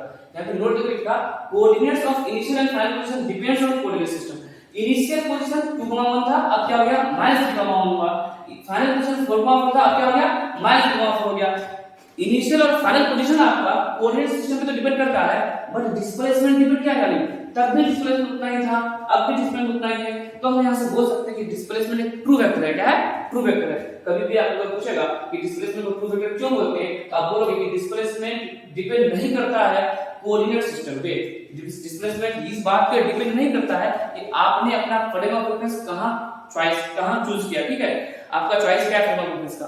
बस इसको इस बात से मतलब है कि इनिशियल पोजीशन और फाइनल पोजीशन के बीच का शॉर्टेस्ट डिस्टेंस, ठीक है। तो मेरे ख्याल से ये बात आपको समझ में आ रहा कि डिस्प्लेसमेंट को ट्रू वेक्टर क्यों बोलते हैं। मैंने लिख दिया इसके डिस्प्लेसमेंट को ट्रू वेक्टर बोलेंगे, ठीक। अब डिस्प्लेसमेंट, तो आइए जल्दी से कुछ क्वेश्चंस करना स्टार्ट करते हैं। हम लोग सब सीख चुके। डिस्टेंस क्या होता है, पूरे जर्नी का जो एक्चुअल पाथ है उसको क्या बोलते हैं, डिस्टेंस बोलते हैं। और डिस्प्लेसमेंट क्या होता है, इनिशियल और फाइनल पोजीशन के बीच का जो शॉर्टेस्ट पाथ है, जो सबसे मिनिमम डिस्टेंस है, उसको हम लोग क्या बोलते हैं, डिस्प्लेसमेंट बोलते हैं। डिस्प्लेसमेंट को क्या करना है, उसको पूरे जर्नी से कोई मतलब नहीं है, इनिशियल पोजीशन और फाइनल पोजीशन, इनिशियल पोजीशन और फाइनल पोजीशन के बीच में एक स्ट्रेट लाइन खींचना है और वही क्या बताएगा, आपका डिस्प्लेसमेंट बताएगा। और डिस्टेंस पूरा जर्नी को देखेगा कि कहां से कहां तक गए। तो सबसे पहला क्वेश्चन क्या है, क्वेश्चन आपसे ये कि डिस्टेंस और डिस्प्लेसमेंट निकालना है आपको।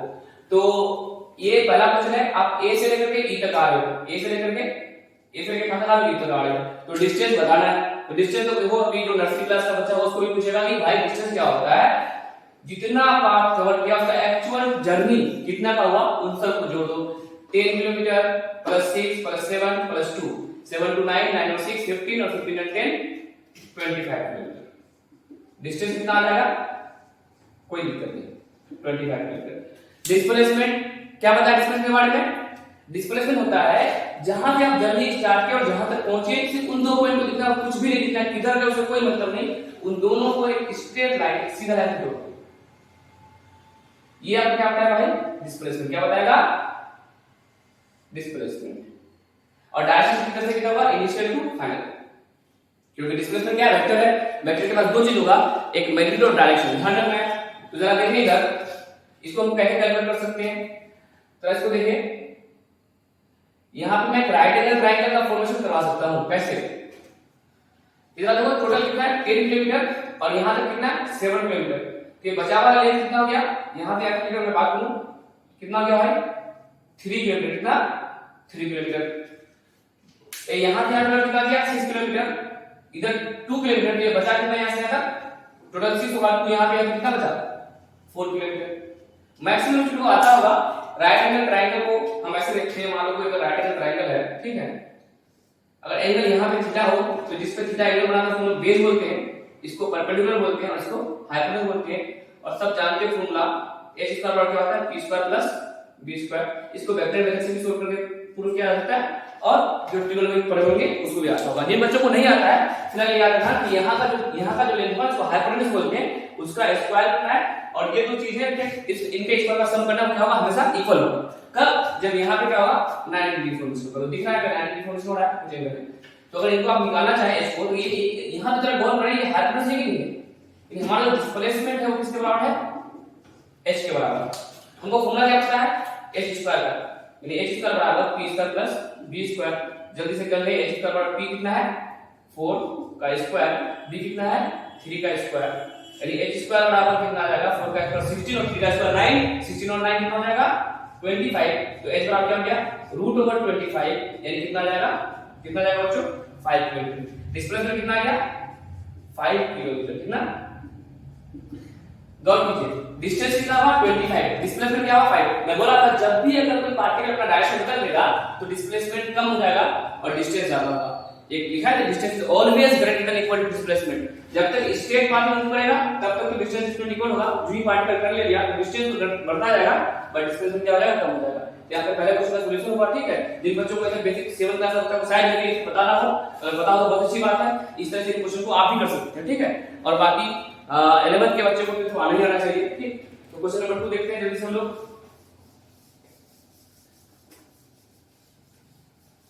क्वेश्चन नंबर 2 में क्या बोला, जरा देखिए। आपका जर्नी इस पॉइंट से स्टार्ट हो रहा है और फिर आप ऐसे ऐसे ऐसे करके यहीं तक आ रहे हैं, यानी यहाँ पे लिखा कंप्लीट सर्कल, यानी आप एक कंप्लीट सर्कल बना रहे हैं। ए से स्टार्ट करके आप वापस ए पर आ रहे हैं। सोचो जरा डिस्टेंस क्या होगा, डिस्टेंस क्या होगा।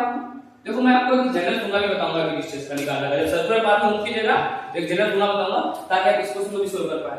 ये 3 क्वेश्चन तो इजी दिख रहा है, तब बच्चा कर लेंगे। जब किसी खास एंगल की बात करेंगे, ठीक है, तब जाके कैसे निकालते हैं वो भी सिखाऊंगा। पहले इसको सोल्व करें। डिस्टेंस का मतलब क्या होता है, total actual path travel by the object. तो टोटल एक्चुअल पाथ क्या हो गया, ये यहां से यहां से यहां। जरा देखो ये कंप्लीट एक पेरीमीटर ही सर्कल का। तो डिस्टेंस क्या है, पेरीमीटर ऑफ। अभी तो बेसिक क्वेश्चन हो रहा है, अभी बहुत अच्छा सा क्वेश्चन मिलेगा आपको डिस्टेंस डिस्प्लेसमेंट में। अक्सर बच्चा डिस्टेंस डिस्प्लेसमेंट पढ़ लिया, समझ गया और निकल गया आगे। एक से क्वेश्चन आया हुआ है कि जेईई का क्वेश्चन आया हुआ, सब करूंगा आज। पेरीमीटर ऑफ सर्कल कितना था, पेरीमीटर ऑफ सर्कल सबको पता होगा क्या होता है 2 पाई आर के बराबर। तो डिस्टेंस ए से लेकर के ए तक फिर वापस आया, ये बी पॉइंट वहीं पे है, डिस्टेंस कितना हो गया 2 पाई आर। जरा डिस्प्लेसमेंट बताओ तो डिस्प्लेसमेंट का क्या बताते हैं, एक ही फार्मूला बताए थे, final position minus initial position, final position minus initial position, final position minus initial position.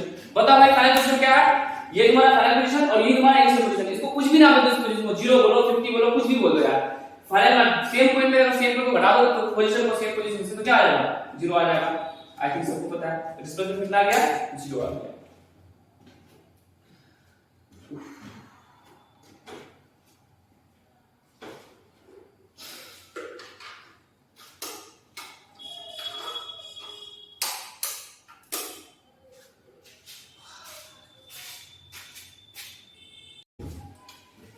अच्छा से लाइट चली गई थी थोड़ी, कोई दिक्कत नहीं।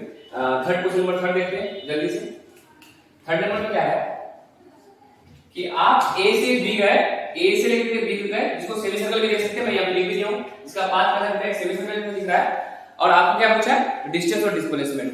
तो डिस्टेंस क्या होगा, कोई मतलब नहीं, शॉर्टेस्ट डिस्टेंस मतलब एक्चुअल पाथ, एक्चुअल पाथ। कौन सा एक्चुअल पाथ है, जो आप ऐसे करके ऐसे करके ऐसे करके जा रहे हैं ना, ये आपका क्या मतलब डिस्टेंस होना। तो अगर पूरे सर्कल का पेरीमीटर का 2 पाई आर होते हैं तो सेमी सर्कल का पेरीमीटर क्या होता है पाई आर। ये डिस्टेंस क्या हो जाएगा आपका कि 2 पाई आर का सेमी का मतलब आधा, उसे डिवाइड किया तो क्या आ जाएगा पाई आर। वैसे भी याद रहता है बच्चों को कि पेरीमीटर ऑफ सेमी सर्कल कितना होता है पाई इनटू आर। यही आपका क्या है डिस्टेंस है। अच्छा डिस्प्लेसमेंट की बात कीजिएगा, क्या होता है final position minus initial position, या दोनों पॉइंट को इनिशियल और फाइनल पॉइंट को मिला दीजिए स्ट्रेट पाथ से, वही आपका क्या होगा डिस्प्लेसमेंट। मगर आपने यहां से मिला दो तो ये मेरा क्या है, हमको ये मतलब जरूरी नहीं कि हम किधर से, हमको किससे मतलब है शॉर्टेस्ट पाथ, किससे मतलब है शॉर्टेस्ट पाथ से। तो ये अगर सेमी सर्कल का रेडियस r है तो ये भी रेडियस r होगा और ये भी रेडियस क्या होगा r होगा। और क्योंकि क्वेश्चन क्या पूछेगा तुमको दिखा है ना initial to final, initial to final कितना हो जाएगा ये r प्लस r कितना हो जाएगा 2r का डिस्प्लेसमेंट, कोई दिक्कत नहीं।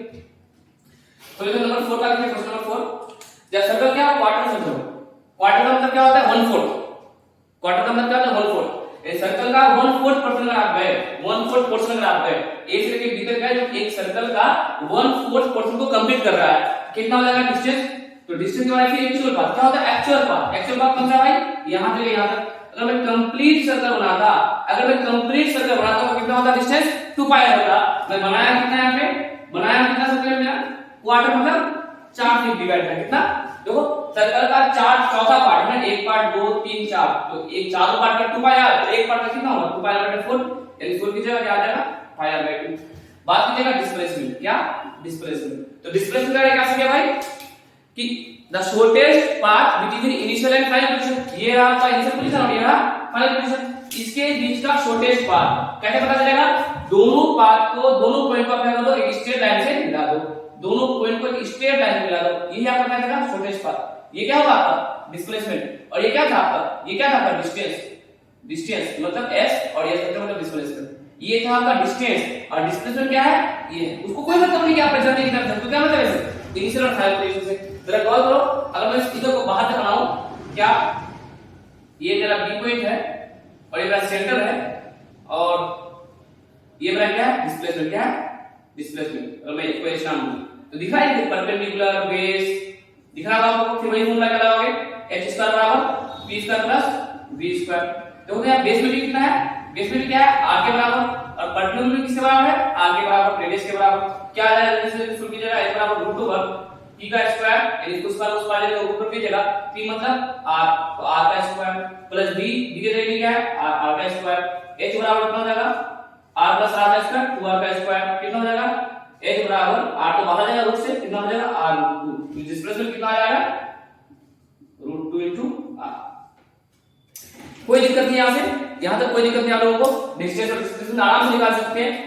अगर सर्कुलर पाथ में रहेगा डिस्टेंस निकालने के लिए तो क्या करना है एक्चुअल पाथ को देखना है कितना कितना कवर कर रहा है, ठीक है। डिस्प्लेसमेंट निकालना होगा तो इनिशियल और फाइनल पॉइंट को मिला देना है और जो शॉर्टेस्ट पाथ है उसको निकालना है। सर बनाइए, कोई दिक्कत नहीं, कोई प्रॉब्लम नहीं। क्वेश्चन नंबर 5 को देखते हैं, क्वेश्चन नंबर 5 को देखते हैं। क्वेश्चन नंबर 5 में क्या बोला, if a particle revolve by 60 degree on a circular path on a circular arc, ठीक है। मान लो ये रहा सर्कल का सेंटर और कोई पार्टिकल पहले कहां से मान लो यहां पे, ये रेडियस के बराबर होता है, ये पॉइंट पे ये ना कंप्लीट नहीं घुमा, कितना डिग्री घुमा है यहाँ से 60 डिग्री, कितना डिग्री, अगर इसको मिला दिया जाए तो कितना डिग्री है, कितना डिग्री है 60 डिग्री। अगर आधा घुमाएगा तो ये कितना डिग्री होगा, यहाँ से स्टार्ट करके मान लीजिए अगर पार्टिकल आधा घूम रहा है यहाँ से यहाँ तक आएगा तो कितना डिग्री होता है 180 डिग्री, सबको पता है, ठीक है। अगर कंप्लीट घुमेगा तो कितना डिग्री होगा 360 डिग्री, पता है। इधर आगे कितना क्वार्टर घुमा था, इधर मान लो यहाँ से स्टार्ट किया और यहाँ तक घुमा, तो ये यहाँ कितना डिग्री बनाएगा 90 डिग्री। इसी तरह से मान लो कोई और एंगल है कितना डिग्री 60 डिग्री। अब बताना डिस्टेंस और डिस्प्लेसमेंट। सर ए से लेके कहां तक गए, बी तक गए। सर डिस्टेंस क्या होता है, डिस्टेंस क्या होता है, तो एक्चुअल पाथ है। सर एक्चुअल पाथ कौन सा, ये वाला, ठीक है सर। सर इनको कैसे पता चलेगा कि हम कितना 4 से डिवाइड देंगे, 2 से डिवाइड देंगे, अभी तो 60 डिग्री में बता रहा है, ठीक है। और डिस्प्लेसमेंट क्या है सर, ये रहा डिस्प्लेसमेंट, ये रहा डिस्प्लेसमेंट। चलिए इससे फाइनल पोजीशन, चलिए डिस्प्लेसमेंट है शॉर्टेस्ट पाथ और ये क्या एक्चुअल पाथ डिस्टेंस है, कैसे निकालेंगे। तो देखो हम सबको पता है, नहीं पता तो जान लो। और सारा का सारा जब बेसिक मैथमेटिक्स जब हम पढ़ाएंगे सबसे पहले आपको वेक्टर के बारे में बताएंगे, एंगल ट्रायंगल सब कुछ के पढ़ाएंगे, जहां पे जब बेसिक मैथमेटिक्स का एक अलग से प्लेलिस्ट बनेगा। और इन चीजों को आप आराम से सीखिएगा क्योंकि यहाँ पे आप लोग कभी भी वेक्टर भी यूज होगा और यूनिट डायमेंशन में भी काफी सारा चीज होगा, तो ये सब अलग से प्लेलिस्ट बना करके आपको दे दिया जाएगा। फिलहाल क्वेश्चन की थोड़ा सा कॉन्सेप्ट सीख लेते हैं, क्या दिक्कत है। तो मान लो ये आपका कोई सर्कल है, सर्कल आर्क है, इसका सर्कल यहाँ पे है, ठीक है। इसको लोग क्या बोलते हैं, आर्क बोलते हैं, क्या बोलते हैं आर्क। इसको लोग क्या बोलते हैं, एंगल, क्या बोलते हैं, इसको थीटा से डिनोट करके। एंगल का यूनिट क्या होता है, या तो डिग्री में या तो मीटर में। और ये सेंटर एक सर्कल बनेगा जिसका ये सर्कल क्या है, रेडियस। तो इस आर्क एंगल का क्या फॉर्मूला होता है, सब कुछ जानते हो, थीटा बराबर होता है आर्क बाय रेडियस। क्या होता है, आर्क बाय रेडियस। जरा गौर कीजिए तो ये जो आर्क है, ये जो आर्क है एंगल क्या है, डिस्टेंस नहीं है, वही तो मेरा क्या है एक्चुअल पाथ में। हम आर्क को हम क्या बोल सकते हैं, आर्क को हम क्या बोल सकते हैं, डिस्टेंस बोल सकते हैं।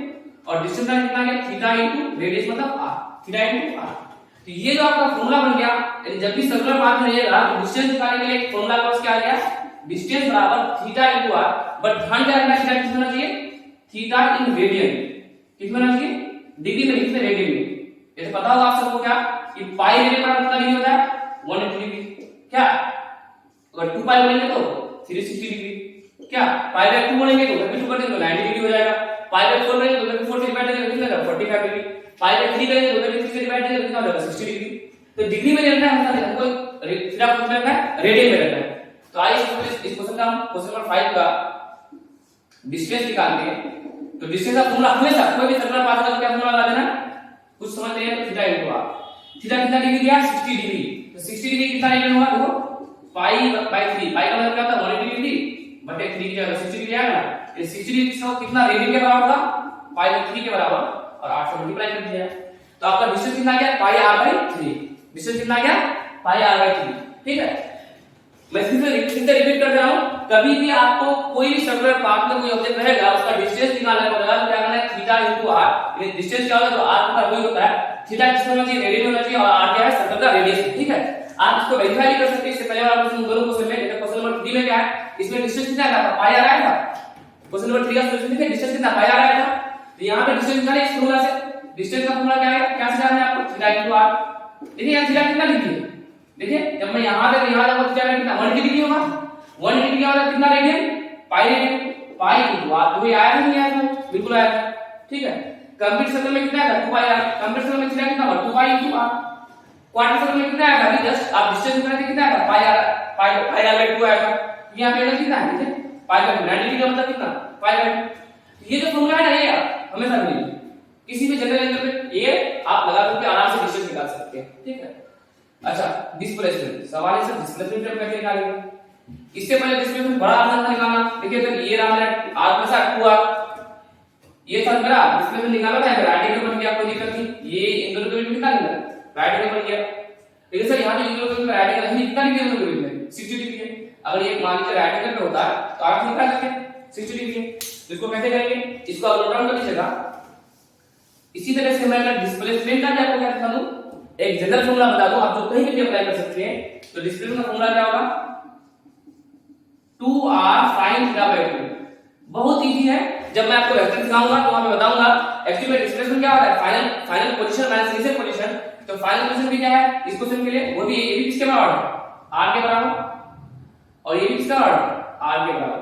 जब दो वेक्टर का मैग्नीट्यूड सेम हो और दोनों के बीच में कुछ भी एंगल हो, ठीक है, उसको जब हम सब्ट्रैक्ट करते हैं डिस्प्लेसमेंट मतलब क्या, final position minus initial position, इसको बोलेंगे OR, OA, OB minus OA, OB भी किसके बराबर है, R के बराबर, OA भी किसके बराबर, R के बराबर। जब मैं इसको सुबह बोलूंगा ना, ये फॉर्मूला होता है रूट निकालने का, √a² + b² + -2ab cos theta.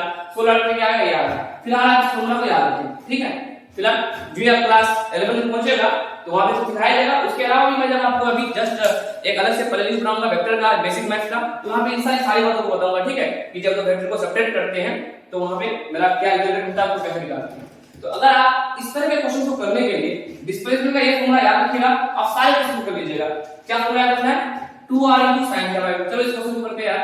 2r * sin θ/2, theta कितना डिग्री दिया है, 60 degree, 60 degree divide by 2, 2r * sin 30 degree, sin 30, और sin 30 का वैल्यू कितना होता है, 1/2, 2r * 1/2, ये कितना आ जाएगा, r। तो डिस्प्लेसमेंट कितना आ गया आपको, r। इस पर्टिकुलर क्वेश्चन के लिए डिस्प्लेसमेंट कितना आ गया, r, और डिस्टेंस कितना आ गया, π/2। सर ये फॉर्मूला कहीं भी अप्लाई कर सकते, बिल्कुल नहीं भी, आपको चेक करना है, चेक करो यार। डिस्प्लेसमेंट कितना है, 2r आया था। चलो इस फॉर्मूला में बैठाते हैं, इसको इस क्वेश्चन को बैठाते हैं। 2r * sin थीटा, थीटा कितना है, 180 डिग्री, 180/2 करेंगे तो कितना होगा, 90 डिग्री, और sin 90 डिग्री का वैल्यू कितना होता है, 1 होता है। तो 2r = कितना हो जाएगा, 2r होगा। इसमें भी सर हर एक क्वेश्चन में वैल्यू होगा, हर एक क्वेश्चन में। यहां पे डिग्री एंगल कितना है, 90 डिग्री, तो sin 90/2 sin 45 डिग्री, sin 45 का वैल्यू कितना होता है, 1/√2 होता है। 2r/√2 की जगह √2r आएगा, √2r आता है डिस्प्लेसमेंट। तो अभी आपको याद क्या रखना है, अच्छा वो बच्चा बोले सर अभी हम लोग साइंस का क्वेश्चन का नाम नहीं सुने हो, क्लास 7 हो गया, तो आप इन क्वेश्चन को छोड़ सकते हैं ना, इन क्वेश्चन को आप छोड़िए, क्लास 9 का बच्चा करेंगे, क्लास 11 का बच्चा करेंगे, ठीक है। तो हर एक एंगल का व्यू आपको पता होगा तो भी आप कर पाइएगा। क्लास 7 का बच्चा इसको छोड़ करके आगे बढ़ सकते हैं, या यहां तक क्वेश्चन आप छोड़ सकते हैं ना। इसके बाद आपको जरूरी है आप देखें, क्योंकि इसके बाद थोड़ा सा और अच्छा क्वेश्चन आएगा जो मे भी आप लोग नहीं कर पाएंगे अभी से। तो सर याद रखिए, कंक्लूजन क्या है, डिस्टेंस बराबर क्या करना है, थीटा * r, और डिस्प्लेसमेंट का फॉर्मूला क्या करना है, 2r sin θ/2।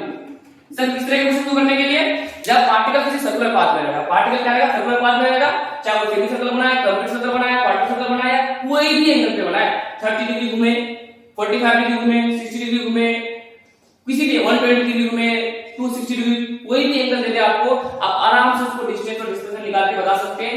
आपको कोई जरूरी नहीं है मतलब सेमी सर्कल देगा तो आपको दिख जाएगा, कंप्लीट दिखा तो आपको दिख जाएगा डिस्टेंस 0, क्वाड्रेटिक देगा तो आपको दिख जाएगा क्या, राइट हैंडेड ट्रायंगल। ये कोई जरूरी नहीं है, इसलिए आपको एक जनरल सॉल्यूशन याद रखना है, जनरल फॉर्मूला याद रखना है, तो आप किसी भी क्वेश्चन को इस तरह कर सकते हैं। तो ये बेसिक आइडिया था डिस्टेंस डिस्प्लेसमेंट इस तरह क्वेश्चन को करने का। फिर हम लोग अब जो आईआईटी जेईई में पहले से क्वेश्चन आया हुआ है उस तरह क्वेश्चन को उठा रहे हैं एक एक से और उसको समझा रहे हैं। आप बने रहिए, पहले से ट्राई कीजिए क्वेश्चन को खुद से करने का, पॉज करके, नहीं हो रहा है तो सॉल्यूशन देखें, ठीक है। और अगर फिर भी अगर सॉल्यूशन देखने के बाद अगर कहीं प्रॉब्लम आ रहा है, समझ में नहीं आ रहा है, कमेंट सेक्शन में जरूर बताएं, ठीक है। हम लोग आप लोगों के लिए हर एक वो कोशिश करेंगे जहां जो आसान से आसान तरीका हो बताने के लिए, ठीक। तो यहां तक पहले नोट डाउन करें, फिर आगे देखते हैं। तो आइए अब बढ़िया क्वेश्चन करते हैं। ये क्वेश्चन जेईई में आया है और पहले का क्वेश्चन है, ठीक। तो इन क्वेश्चंस को करने से पहले थोड़ा सा हम लोग कुछ और बेसिक चीजें सीखते हैं। जैसे कोई भी पॉइंट्स को हम लोग रिप्रेजेंट किससे करते हैं, उनको उनका पोजीशन को पोजीशन वेक्टर से भी करते हैं, जिसको हम लोग डिस्प्लेसमेंट एरा पोजीशन वेक्टर भी हम थ्योरी में पढ़ाए आप लोग को, ठीक है।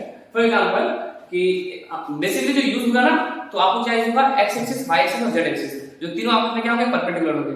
मैं डिटेल से भी बताऊंगा, ठीक है, जब वेक्टर पढ़ाऊंगा तो वहां पे। अब मान लो कोई पोजीशन है, किसी का पोजीशन मान लो दिया है 2, 3, 5, जिससे आप ये समझना है कि हम x में कितना है 2 मीटर, 2, 3, 5, y में कितना है 3 मीटर और z में कितना है 5 मीटर। तो मैं कैसे पहचानूंगा कि सर ये हम x में गए, y में गए और या z में गए, z एक्सिस की तरफ गए।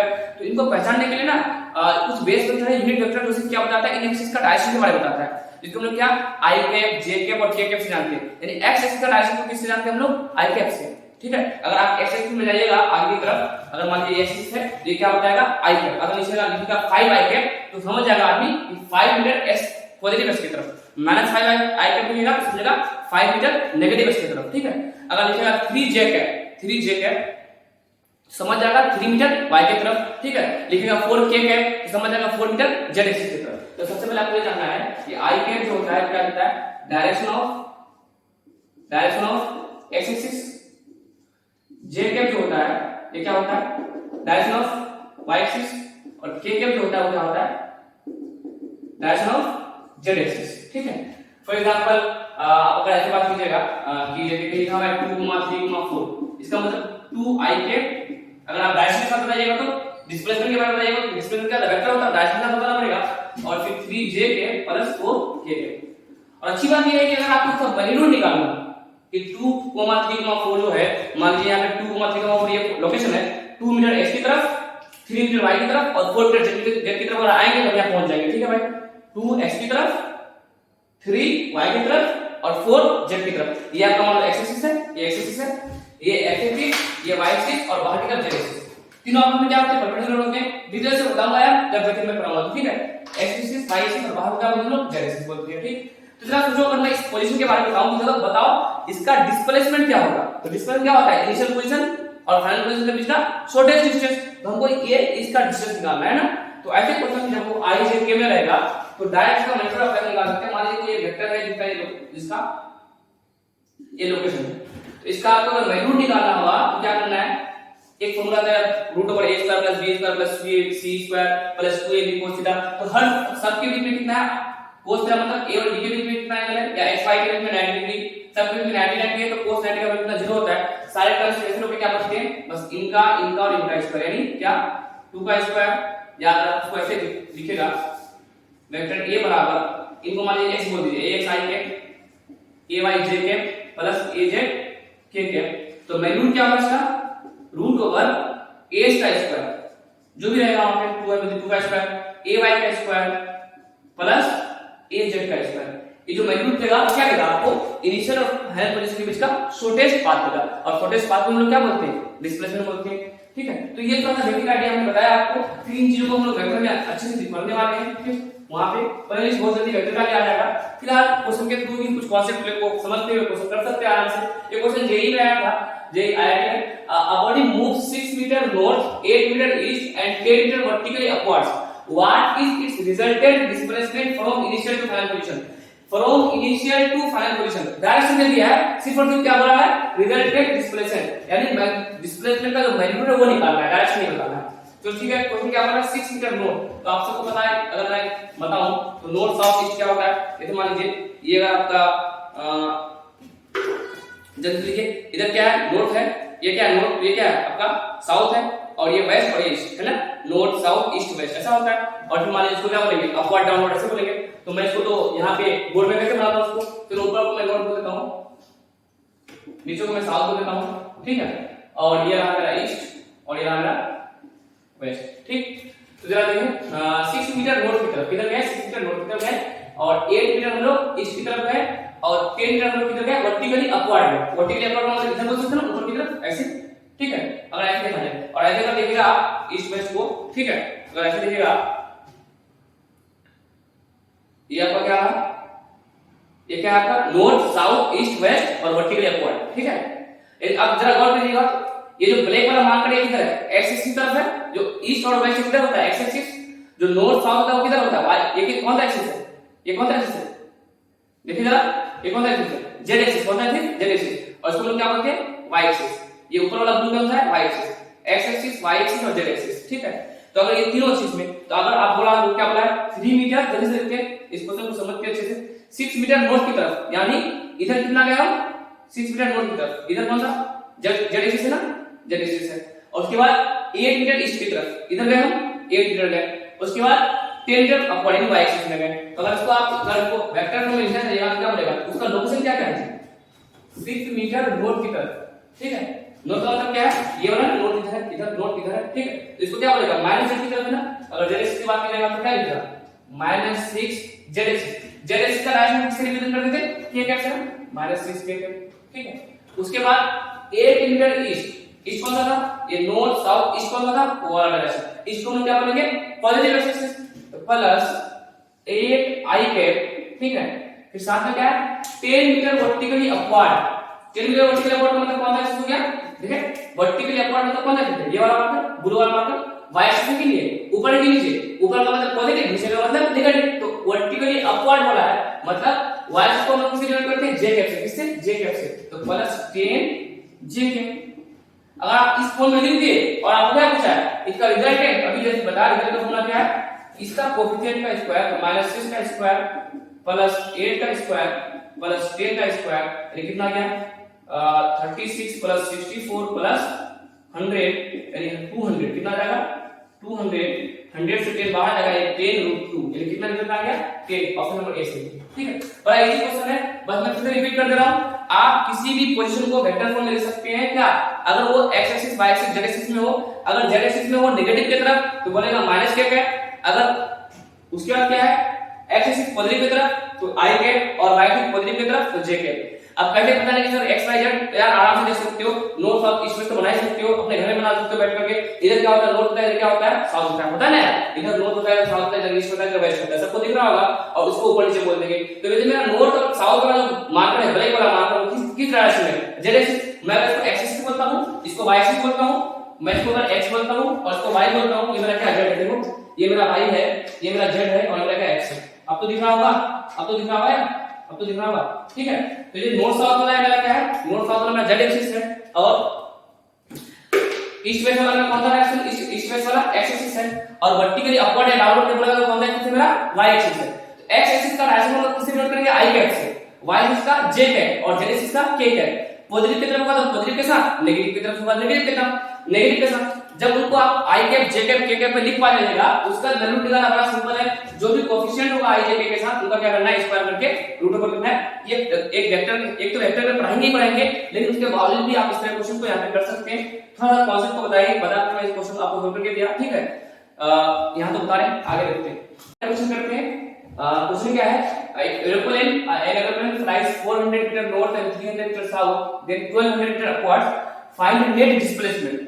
फिर से अगेन एरोप्लेन है, चलो ठीक है, ऊपर की तरफ नॉर्थ बोलते हैं, नीचे की तरफ साउथ बोलते हैं। 400 मीटर नॉर्थ गया और 300 मीटर फिर किधर आ गया, साउथ आ गया।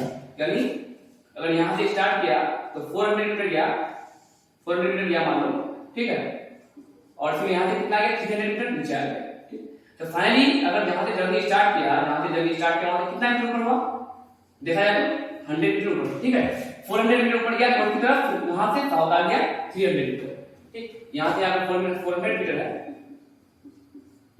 तो यहां से कितना नीचे आ गया 300 मीटर। तो फाइनली कहां है, फाइनली यहां पे 100 मीटर। उसके बाद क्या किया, एंड 1200 मीटर अपवर्ड। फिर अपवर्ड हम कैसे लिखेंगे, ऐसे लिखेंगे ना, यहां पे लाइन खींचना पॉसिबल नहीं है, 1200 मीटर अपवर्ड। तो नेट डिस्प्लेसमेंट निकालना है, यहां पे एरोप्लेन वाला यहां पे, कहां पे, यहां पे नहीं है। ठीक, तो अब ओरिजिन मिलाइएगा तो ये नेट डिस्प्लेसमेंट होगा, तो ये आपका 100 मीटर और ये कितना है वाला 1200 मीटर। जरा मार्क करके मैं यहां पे ध्यान रखो, ये मेरा क्या है मान लो 100 मीटर। ठीक है, ये 100 मीटर है और मेरा ये क्या है इधर वाला 1200 मीटर। और निकालना क्या है हमको, यहां एक राइट एंगल ट्रायंगल बनता हुआ दिख रहा है, वैसे भी आप कर सकते हो। वरना सर हमको ये एक्स एक्सिस वाई एक्सिस में मजा आ रहा है उसी तरह बता दें। ठीक है, ये हम लोग 100 मीटर में नॉर्थ बोल रहे हैं आप, चलो ठीक है, अगर इसमें बोर्ड में आप ऊपर को नॉर्थ बोलते हैं हो सकते हैं आप, इस वाला पोजीशन है वो किधर कहता है 100 आई कैप। ठीक है, अगर आप इधर सॉरी 100 जे कैप। वैसे आपका नोट क्या होता है, वैसे अगर आप नोट लिखें तो क्या होता है, नोट को लोग माइनस, नोट को लोग माइनस जे कैप बोलते हैं, माइनस के कैप से बोल सकते हैं। और फिर फाइनली किधर गया अपवर्ड। ठीक है, यहां पे आप अपवर्ड क्या बोल दीजिए, के कैप बोल दीजिए, क्या बाहर की तरफ क्या जेड एक्सिस को बोल दीजिए आप, यहां पे 200 के कैप। ठीक है, तो इसका नेट डिस्प्लेसमेंट निकालना तो क्या करना है, बस वो जो वेक्टर आएगा पोजीशन वेक्टर का करना है, आपको मैल्यूम करना है। क्या हो जाएगा 100 का स्क्वायर प्लस 1200 का स्क्वायर। ठीक है, सोल्व कीजिएगा इसको, 100 का स्क्वायर कितना हो जाएगा, 100 का स्क्वायर आपका हो जाएगा 10,000 और 1200 का स्क्वायर क्या हो जाएगा, तो का स्क्वायर 144 और फिर 40। सोल्व करने के बाद कितना हो जाएगा आपका, यानी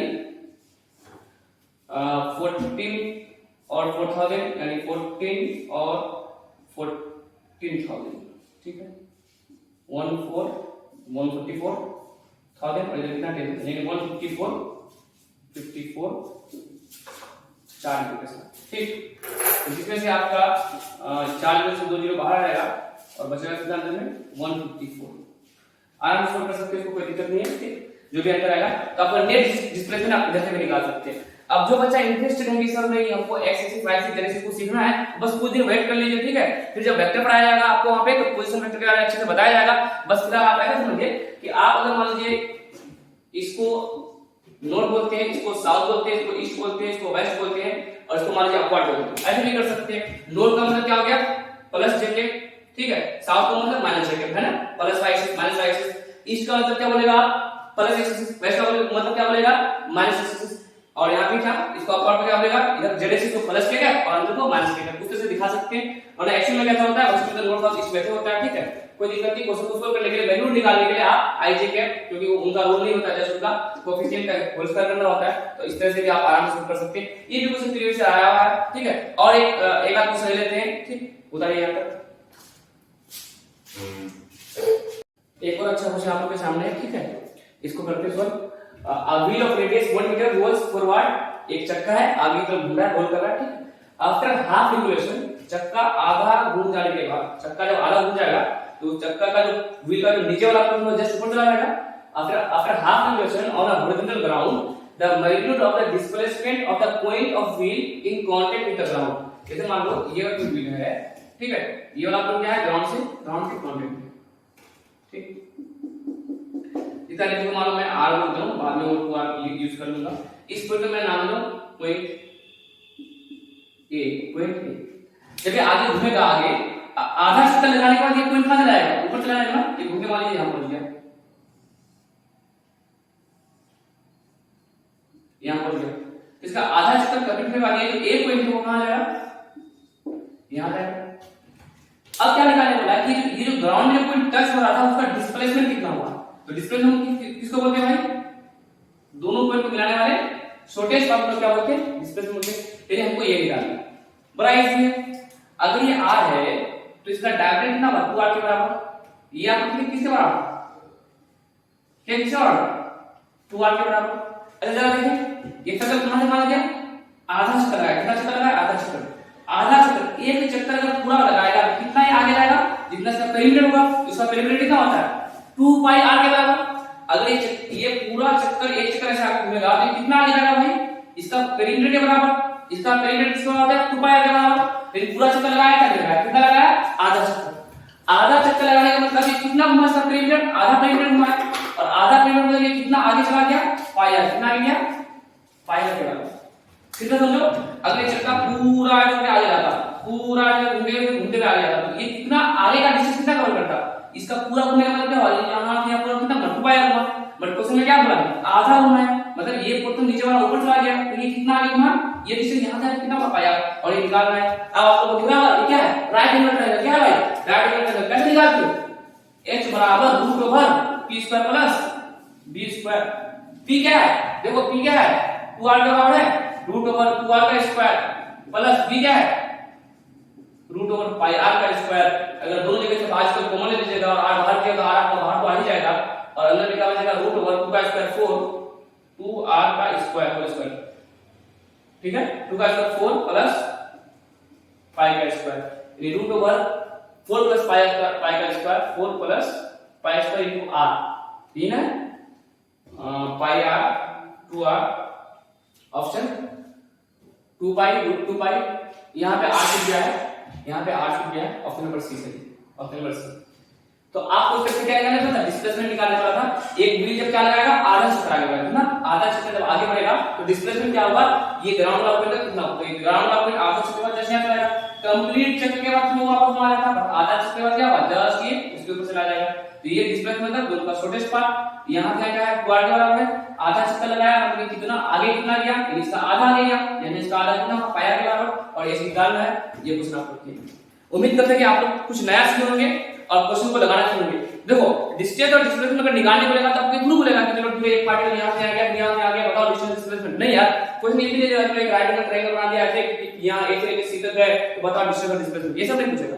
चाहे वो सर्कुलर पाथ में देगा, तो सर्कुलर पाथ में अगर आपको डिस्टेंस और डिस्प्लेसमेंट निकालना होगा तो शॉर्टकट फॉर्मूला क्या आता है डिस्टेंस के लिए, बोलो थीटा इनटू r।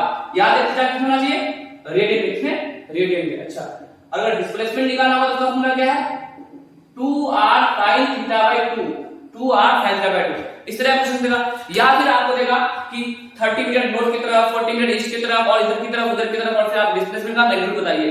तो अगर आप नॉर्थ साउथ ईस्ट वेस्ट को अगर x y बोलेगा तो बाकी अपवर्ड और डाउनवर्ड क्या हो गया, आपका z एक्सिस हो जाएगा। अगर ये x एक्सिस है और ये y एक्सिस है, ठीक है, और तो ये क्या होगा, z एक्सिस होगा कि नहीं होगा, ये क्या होगा, z एक्सिस होगा। तो एक को x एक्सिस बोल दो, एक को y बोल दो, एक को z बोल दो। नॉर्थ साउथ को अगर आप मान लीजिए y बोलते हो, ठीक है, तो ईस्ट वेस्ट को आप क्या बोलोगे, x एक्सिस बोलोगे, और अपवर्ड डाउनवर्ड को आप क्या बोलोगे, z एक्सिस बोलोगे। तो एक्स एक्सिस वाई की जेनेसिस के टर्म में अगर आप उनके पोजीशन को लिखना सीख गए, किसी की भी पोजीशन को लिखना सीख गए, मान लो r बराबर x की तरफ मान लो 3 मीटर है तो 3 i के, y की तरफ मान लो 2 है तो 2 j के, मान लो z की तरफ माइनस जेनेसिस की तरफ है तो मान लो क्या लिखोगे इसको माइनस की तरफ माइनस 4 मीटर हो गया, तो माइनस 4 मीटर। मैं एग्जांपल बता रहा हूं आपको, ठीक। इस तरह अगर आप किसी का भी पोजीशन वेक्टर को लिखना सीख गए, इसका जो डिस्प्लेसमेंट होगा, जो मैग्नीट्यूड होगा, वो क्या होगा, रूट ओवर स्क्वायर प्लस इसका कोएफिशिएंट जो भी है प्लस जो इसका कोएफिशिएंट है, यानी इससे आप क्या निकाल सकते हैं, डिस्प्लेसमेंट निकाल सकते हैं।